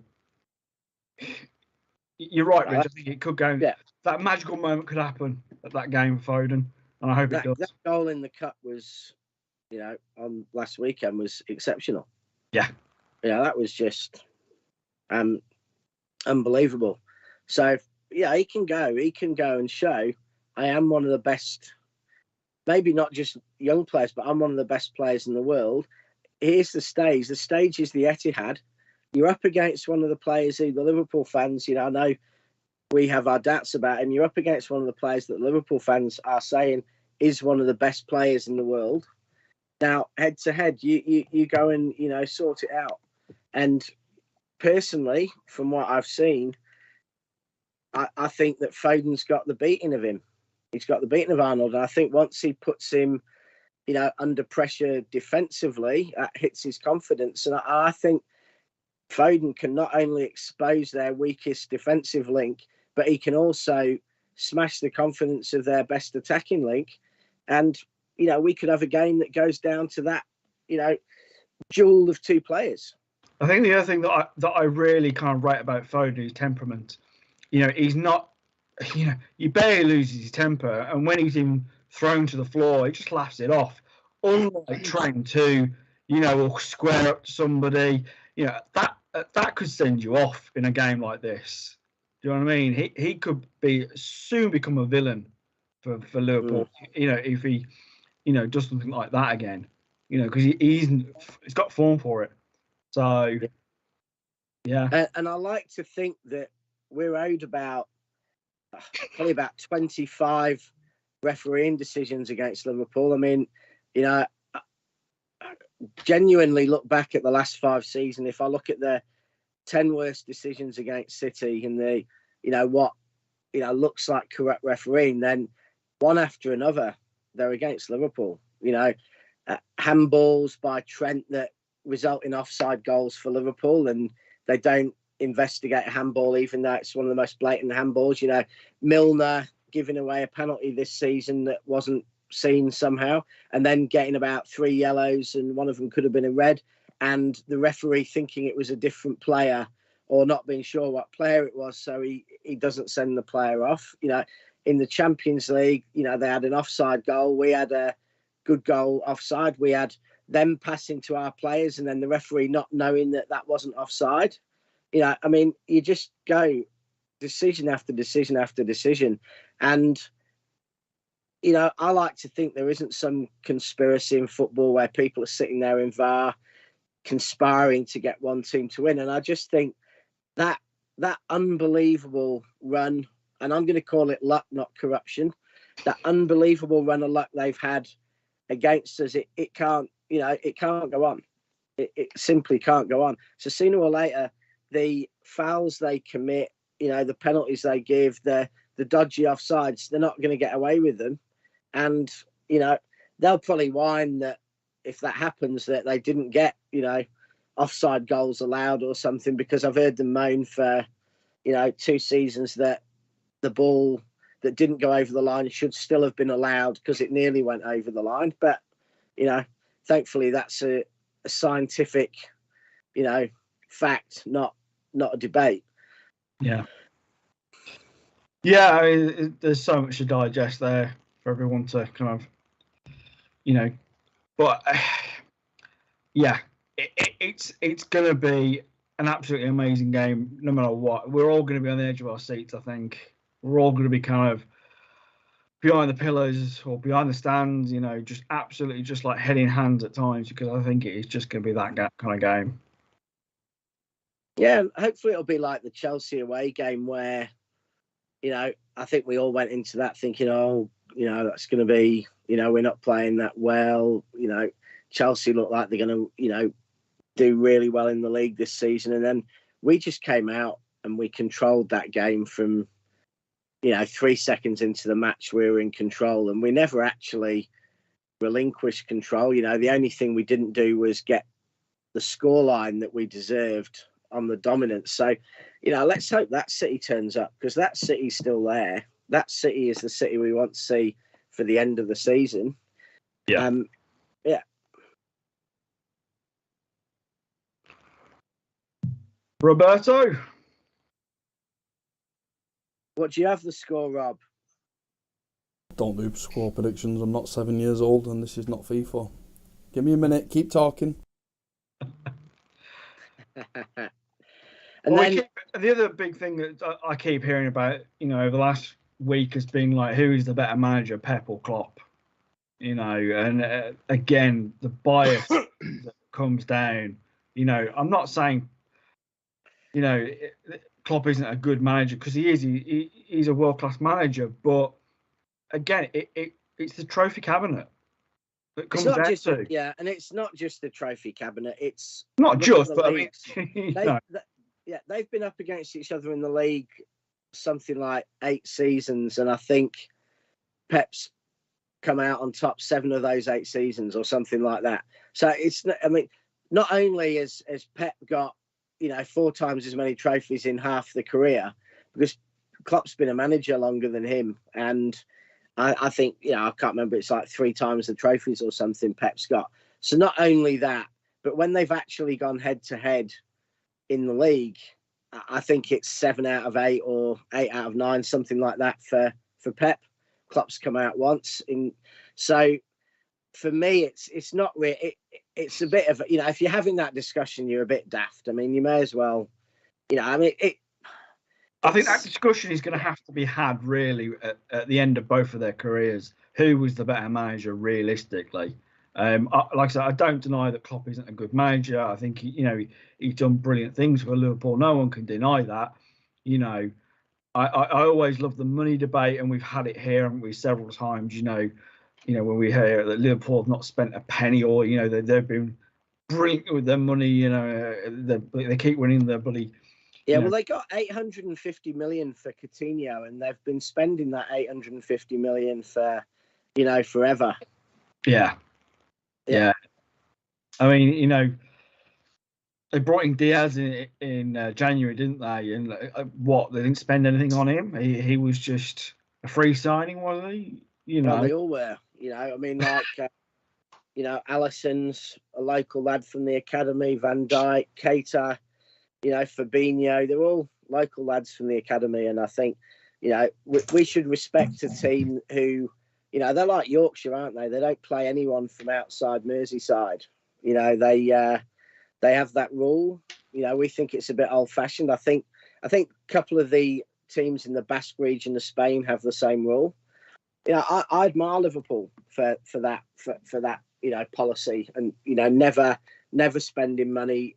I think the only time Liverpool spend money is if they buy someone from Tranmere or Everton, because they don't like to see money going outside of that Merseyside area and benefiting other regions.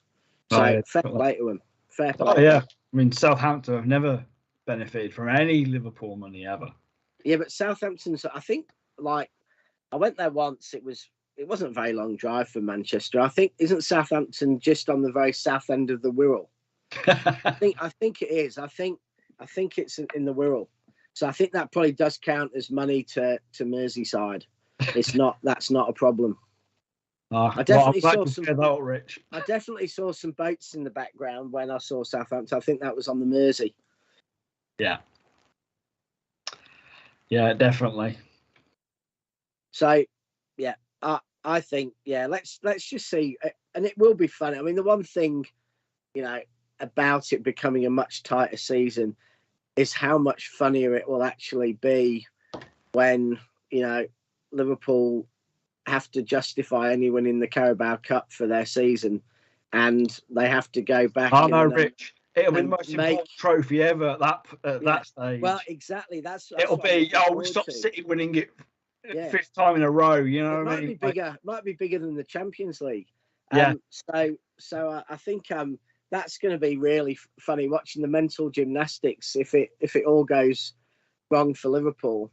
I mean, if it all goes wrong for City, everyone's already written the script. Everyone's already thought it's happened. So there's not much to be said. But if this mighty Scouse juggernaut with their local free players suddenly goes off the rail and things go wrong, the press are going to have to, it's going to be more backtracking than the bloody Russian army in Irpin.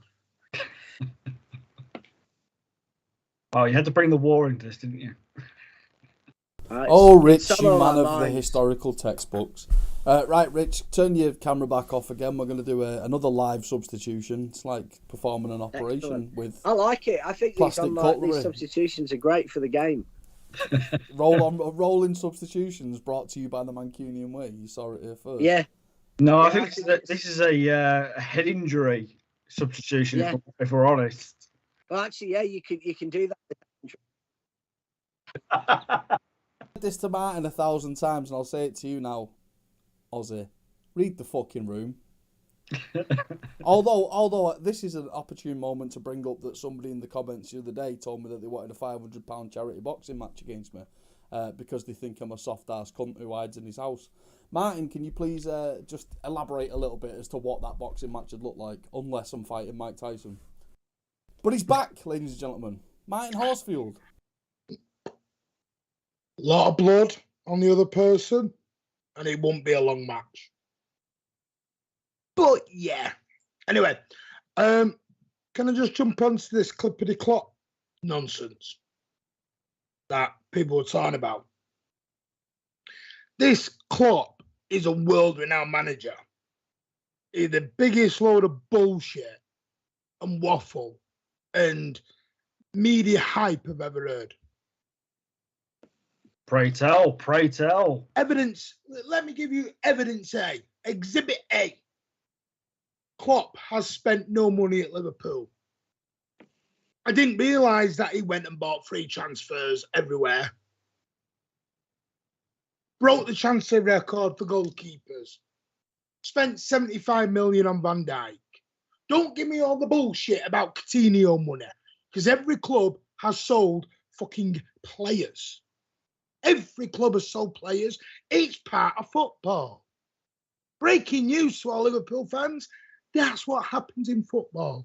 United sold Ronaldo for 80-odd million. They sold David Beckham. I know a lot of you weren't probably alive when David Beckham was in his pomp and being sold off to Real Madrid. Barcelona sold Luis Figo. It happens. They didn't sit there and then go, oh, but the money we spent, oh, well, that's Coutinho money. That's Beckham money. That's me piggy bank money. Liverpool have got a big piggy bank. It's a load of garbage. Up against Pep Guardiola in the Bundesliga. Did he beat? Yes, he won the league. Once. On that, he got his ass smacked. Absolutely smacked everywhere. Come to the Premier League. He didn't win the league against Pep. I thought he did. Oh, well, there you are. That's even more evidence. Pep won 3 titles in 3 and went. So, well, there you go then. 3 and 3. So he didn't even want to do that. And he still had Goetze, Royce and all these boys at the time. He's got Salah, Mane, Firmino, Diego Jota. They're the best team in all the Premier League. They spent 57 million quid in January while we weakened our sodding squad down. This bullshit. The only thing Klopp has got over Pep is he's got brighter fucking white teeth. He's got a better dentist. That's about it. Yeah, I mean, I think the fact is, Klopp's been a manager for about 7 years or something more than, but quite a few years anyway, more than Pep. And Pep's won 3 times the trophies. So it's not, you're pretty much. 3 times the budget as well, you absolute plastics. I'll tell you something about Jurgen Klopp. I do believe it was the Champions League final 2013, Bayern Munich and Borussia Dortmund, right? Is that the right one? Yeah. I thought Klopp was a fantastic manager. Won't lie. Club shop wanker. Absolute club shop wanker. Still a club shop wanker now. With, as Martin said, he's got new shiny teeth and a better pair of glasses. But no glasses at the moment. I still think he's a brilliant manager. I hate to say this, gentlemen, but he is operating on quarter of the budget of City. Liverpool still spend money, don't get me wrong. Well, and it's I'll not tell you how all, much. just let me finish, Paul. It's not all about finances, and spending money doesn't directly win you trophies. But I still think he's a fantastic manager. And I'll tell you why. Let me finish though. He is a great manager. Let me. I know. But let me finish. To undersell Klopp, inadvertently undersells Pep, if you think about it. Because if you're saying that Pep's only just beating a B-Tech manager, then you're underselling Pep. So, testament to Klopp for pushing Pep as far as he's pushed him. Pep's still better, but Klopp is very, very good. Klopp is a decent manager. Still had nearly 500 million to spend since he's been at Liverpool. Liverpool are the only team where net spend suddenly became a thing. Yeah, I mean, I agree. If you're asking me after Pep, I think Klopp is a very good argument for the best manager in the world after Pep. I don't dispute that, but I don't think you can say a manager who's averaging, I think he's got 11 trophies in 21 years, and then Pep has got 32 trophies in 11 years. I don't think you can say. I think at the moment... Isn't the key to that, Rich, the fact that he's lost a lot of those trophies when in direct competition to Pep? Yeah. Well, how many trophies has Jose got? That's absolutely fair. And I was just about to bring up... Pep wasn't around, Klopp might have 20, 25 trophies, but Pep is around. And so, and to me, it's a bit like, Wenger versus Ferguson. No one can deny Wenger came to the Premier League, changed football, changed the way players live, changed the way Premier League teams played. No one can deny he won some trophies. He got the better of Ferguson in a number of seasons. But at the end of it, I don't think you can stack up an argument that Wenger's a better manager than Ferguson. Correct. What I will say on that is the fact that Liverpool fans are rabid and cult-like. We all know this. And the problem that we have with Liverpool Football Club is, if it was Birmingham City, if Birmingham City were in the position that Liverpool are in, they wouldn't act the way that Liverpool are acting. Now, the problem with Liverpool is they have got 4 or 5 players that are massively overrated. The Airline, the Virgin, and the Egyptian Jamie Vardy are all overrated. Some of them are brilliant players. Salah, brilliant player, but still massively overrated. And that's the problem with Liverpool. We struggle to give them credit for anything because they give themselves so much credit for everything. Well, the thing is am I right in thinking as well, if Chelsea hadn't flip-flopped with so many managers over the seasons that Klopp's been in charge of Liverpool, Chelsea have won more than Liverpool. Chelsea won 19 trophies in 19 years. Or 20 on Chelsea. The one actually, I think I read somewhere. I think technically they've actually won more than we have. Under their tenure as Roman. And we are including the World Club Biscuit trophy here. I understand that. But they've actually won more trophies than what we have. For how long now? They've been at it for twice as long. Yes, that's the only caveat to that. Actually, the biggest caveat to all of this, Martin, is the fact that Liverpool Football Club and Chelsea Football Club never, ever completely had to reinvent themselves. I'll go all the way back to the 80s. Chelsea a little bit in the 80s because they didn't actually exist and they had an average attendance of 17,000. But Liverpool have pretty much been the same club for 3, 4, 5 decades. Very successful, very rabid. Chelsea, in the early 2000s, when it can be argued that it was the easiest point to get into the football big boys club, because Tottenham were a myth, and there was only United and Arsenal. There was none of this big 6 nonsense that we're talking now. It was the big 2. It was United and Arsenal. So that was the easiest time to buy in. And Chelsea bought into it 6-8 years before we bought into it. So to argue who's done the better job or who's the bigger club or who's won the amount of trophies, I think all of them have won the trophies that they should have won for the size of the clubs and for the financial states of the club. However, special credit to Manchester City because we've quite literally had to rebuild our club 3 times in the last 2 decades. Comparing Manchester City from 2003 when we left the Etihad, or when we had to sell Sean Wright-Phillips to keep the club in business and all the rest of it, when we left Main Road to go to the Etihad, and then again to compare that to Liverpool and Chelsea in 2008 when we got taken over, or in 2007 when we got taken over by Taksin Shinawatra, and then the other takeover by Sheikh Mansour Al bin Mohammed Zayed, and all the rest of that crap. It's like three or four different different incarnations of a football club. Whereas Chelsea and Liverpool have always had the stability that City haven't had in the last 3 decades. So, arguably, we've done the better job regardless. Yeah, because Liverpool were a juggernaut of world football in the 80s, 70s, and everything else. We weren't. We were a big club. This is the first time we've always been at the European top table, shall we say? Yes, we won the cup winners. We won the European Cup Winners' Cup, and things like that. So we were the first team, I think, to win. Was it the Cup double, a European trophy and a cup? I think we were the first team ever to do that, or in England. Correct me if I'm wrong. So we have done records. We have done big things. Did we go on and do stuff that Liverpool were doing? No. Did we do stuff that United were doing? No. United were in European Cup finals in the 50s. So Robbie's bang on. We've had to literally develop and force our way. I've always said it. We're at a party that we've got to gate crash when we weren't really invited to. We're still not really invited to.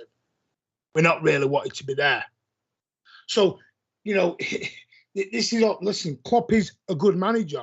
When he talks about what gets me going is when he's compared to Pep. Because that's the bit that annoys me. We've had it with, Jose Mourinho, yes, people say he's not done it for a while, he's old news and everything else, but he did compete with Pep. Big time. Trophy hauls, went around Europe doing it and everything else, been to Italy and won it, been to Italy and won the European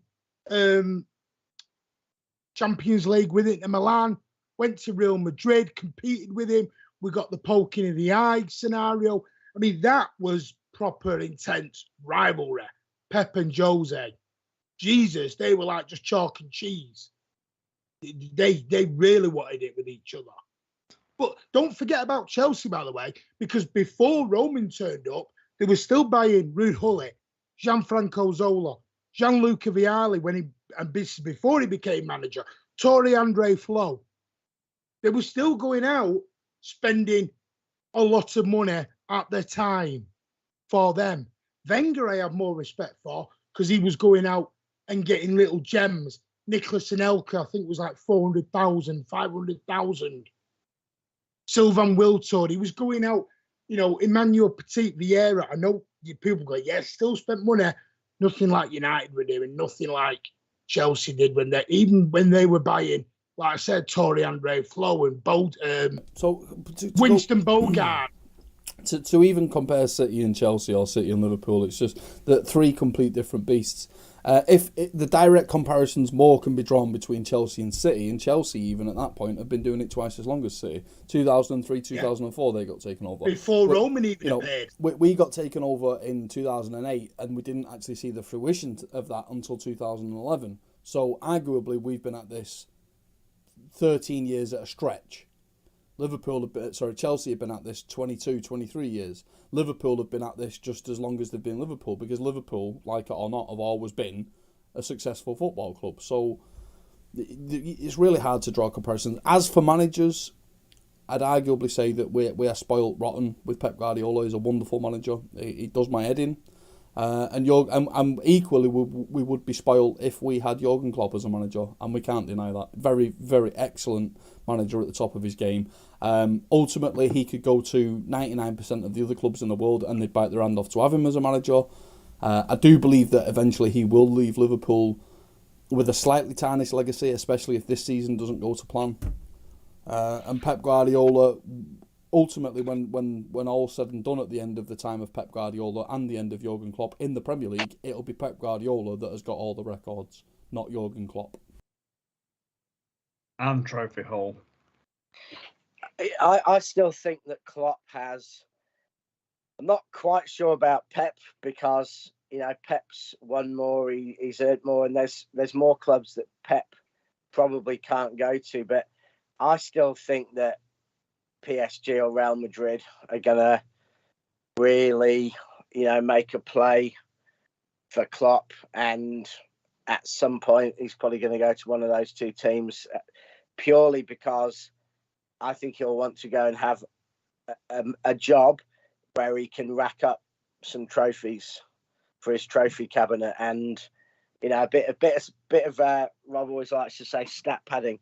I think Klopp badly needs some stat padding, because I do think that because of coming up against Pep's Bayern, because of and Henk's Bayern, and because of coming up against Klopp's City and stuff, I think he hasn't probably got the trophies he does deserve if he'd been at other clubs. So I think he might well want to go and win 4 French League and Cup doubles, and go for a Champions League with a crazy budget, or go to Spain and get the 1 or 2 trophies that Madrid win most seasons. I think a bit Madrid more unlikely, Rich. I don't see him at PSG. I think it's more likely he'll end up at Real Madrid. Yeah, but PSG might bung him 20 million euros a year or something. They might make him an offer that,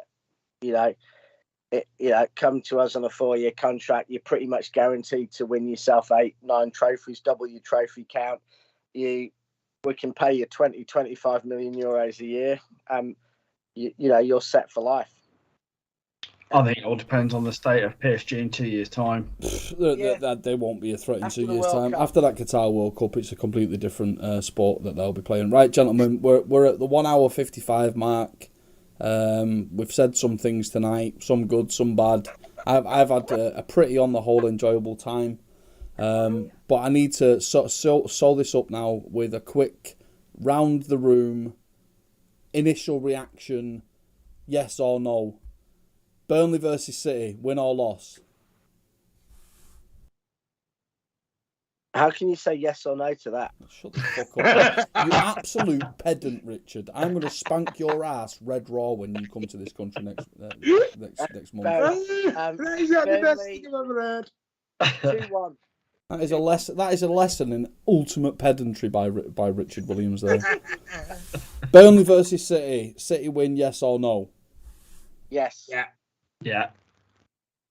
City versus Atletico. City win, yes or no? Yeah. Yes. Yeah. City versus Liverpool, Premier League. City win, yes or no? Yeah. Just. Yeah. Yeah. Atletico versus City, Champions League. City win, yes or no? No. Draw. Yeah, draw. Yes or no, and will it matter? No. It'll matter, yeah. It won't matter because we've won the first, second, we draw the second. Yeah. Amazing. And the last one of the lot, City versus Liverpool, FA Cup semi-final. City win, yes or no? No. No.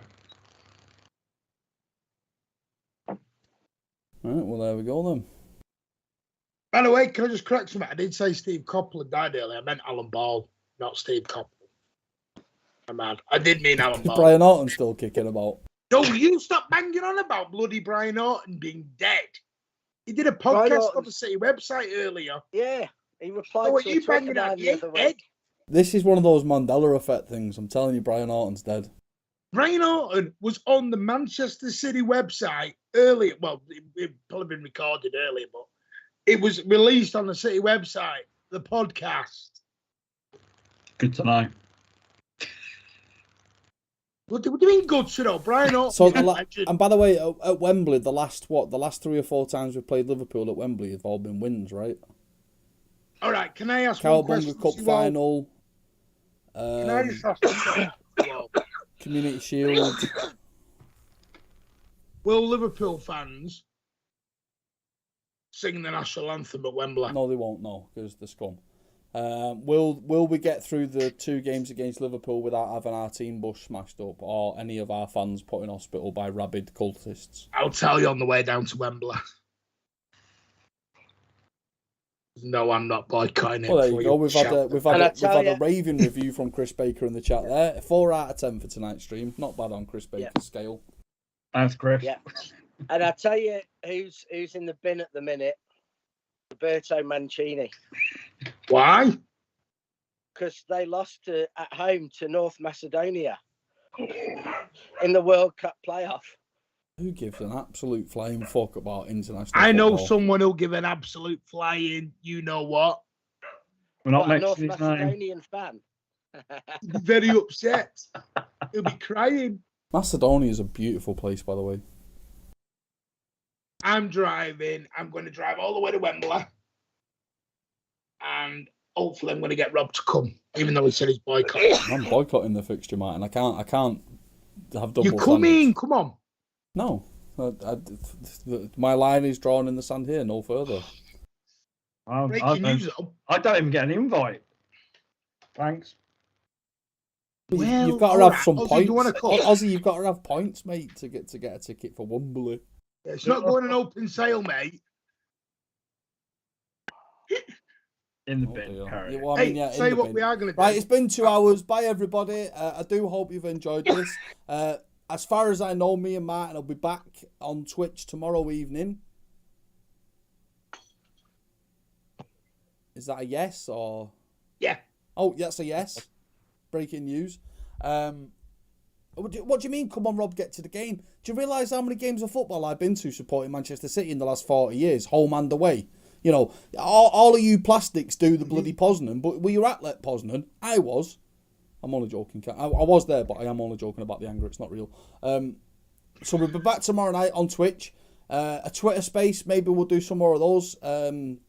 So Twitter spaces, basically, it's like a phone call, but with multiple people. I actively encourage you to come. And then we'll be back. Probably won't be till Sunday after the stream. We'll be back on Sunday with another stream talking about another set of topics. We're not going to reveal what they are because I forgot. And then we'll be back on Tuesday or Wednesday next week. And then we'll be back on Twitch next Thursday and then back for the 20 next Sunday, I think. And Rob, on Sunday night, the topic is how shite is modern football? Is that actually what it Yeah. is? No, and it's kind of a rich rant, and we're also going to talk about the joke of Wembley Stadium. It's an everyone rant. It's going to be a full-on rant about everything everyone hates about modern football. And cheese rooms and Super Leagues and bloody TalkSport Radio or whatever it is. Oh, not talk shite. I hate them. What for Gap? I just don't like Yeah, I do apologise that we're not able to bring you like the most cutting edge of debates and topics and stuff like that. But remember, this is just a group of friends doing this for a bit of fun to provide a bit of entertainment. And it is an international football break. And international football is a bag of shite. And c'est la vie. Bye, everybody. Yeah. There will never be an England watch-along on this. Give us a like. And I thought it was hilarious when FIFA suggested that Rob does an England watch-along. Rob's not English, mate. But if you really want, I will do an England watch-along and I will slag the fucking English off all night. All night.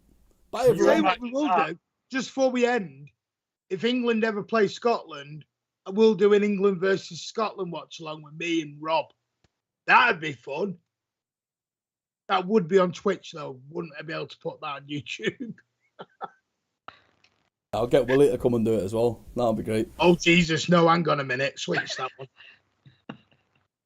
Put your Willie away. Don't put your Willie out on national TV. Can I have a budgie?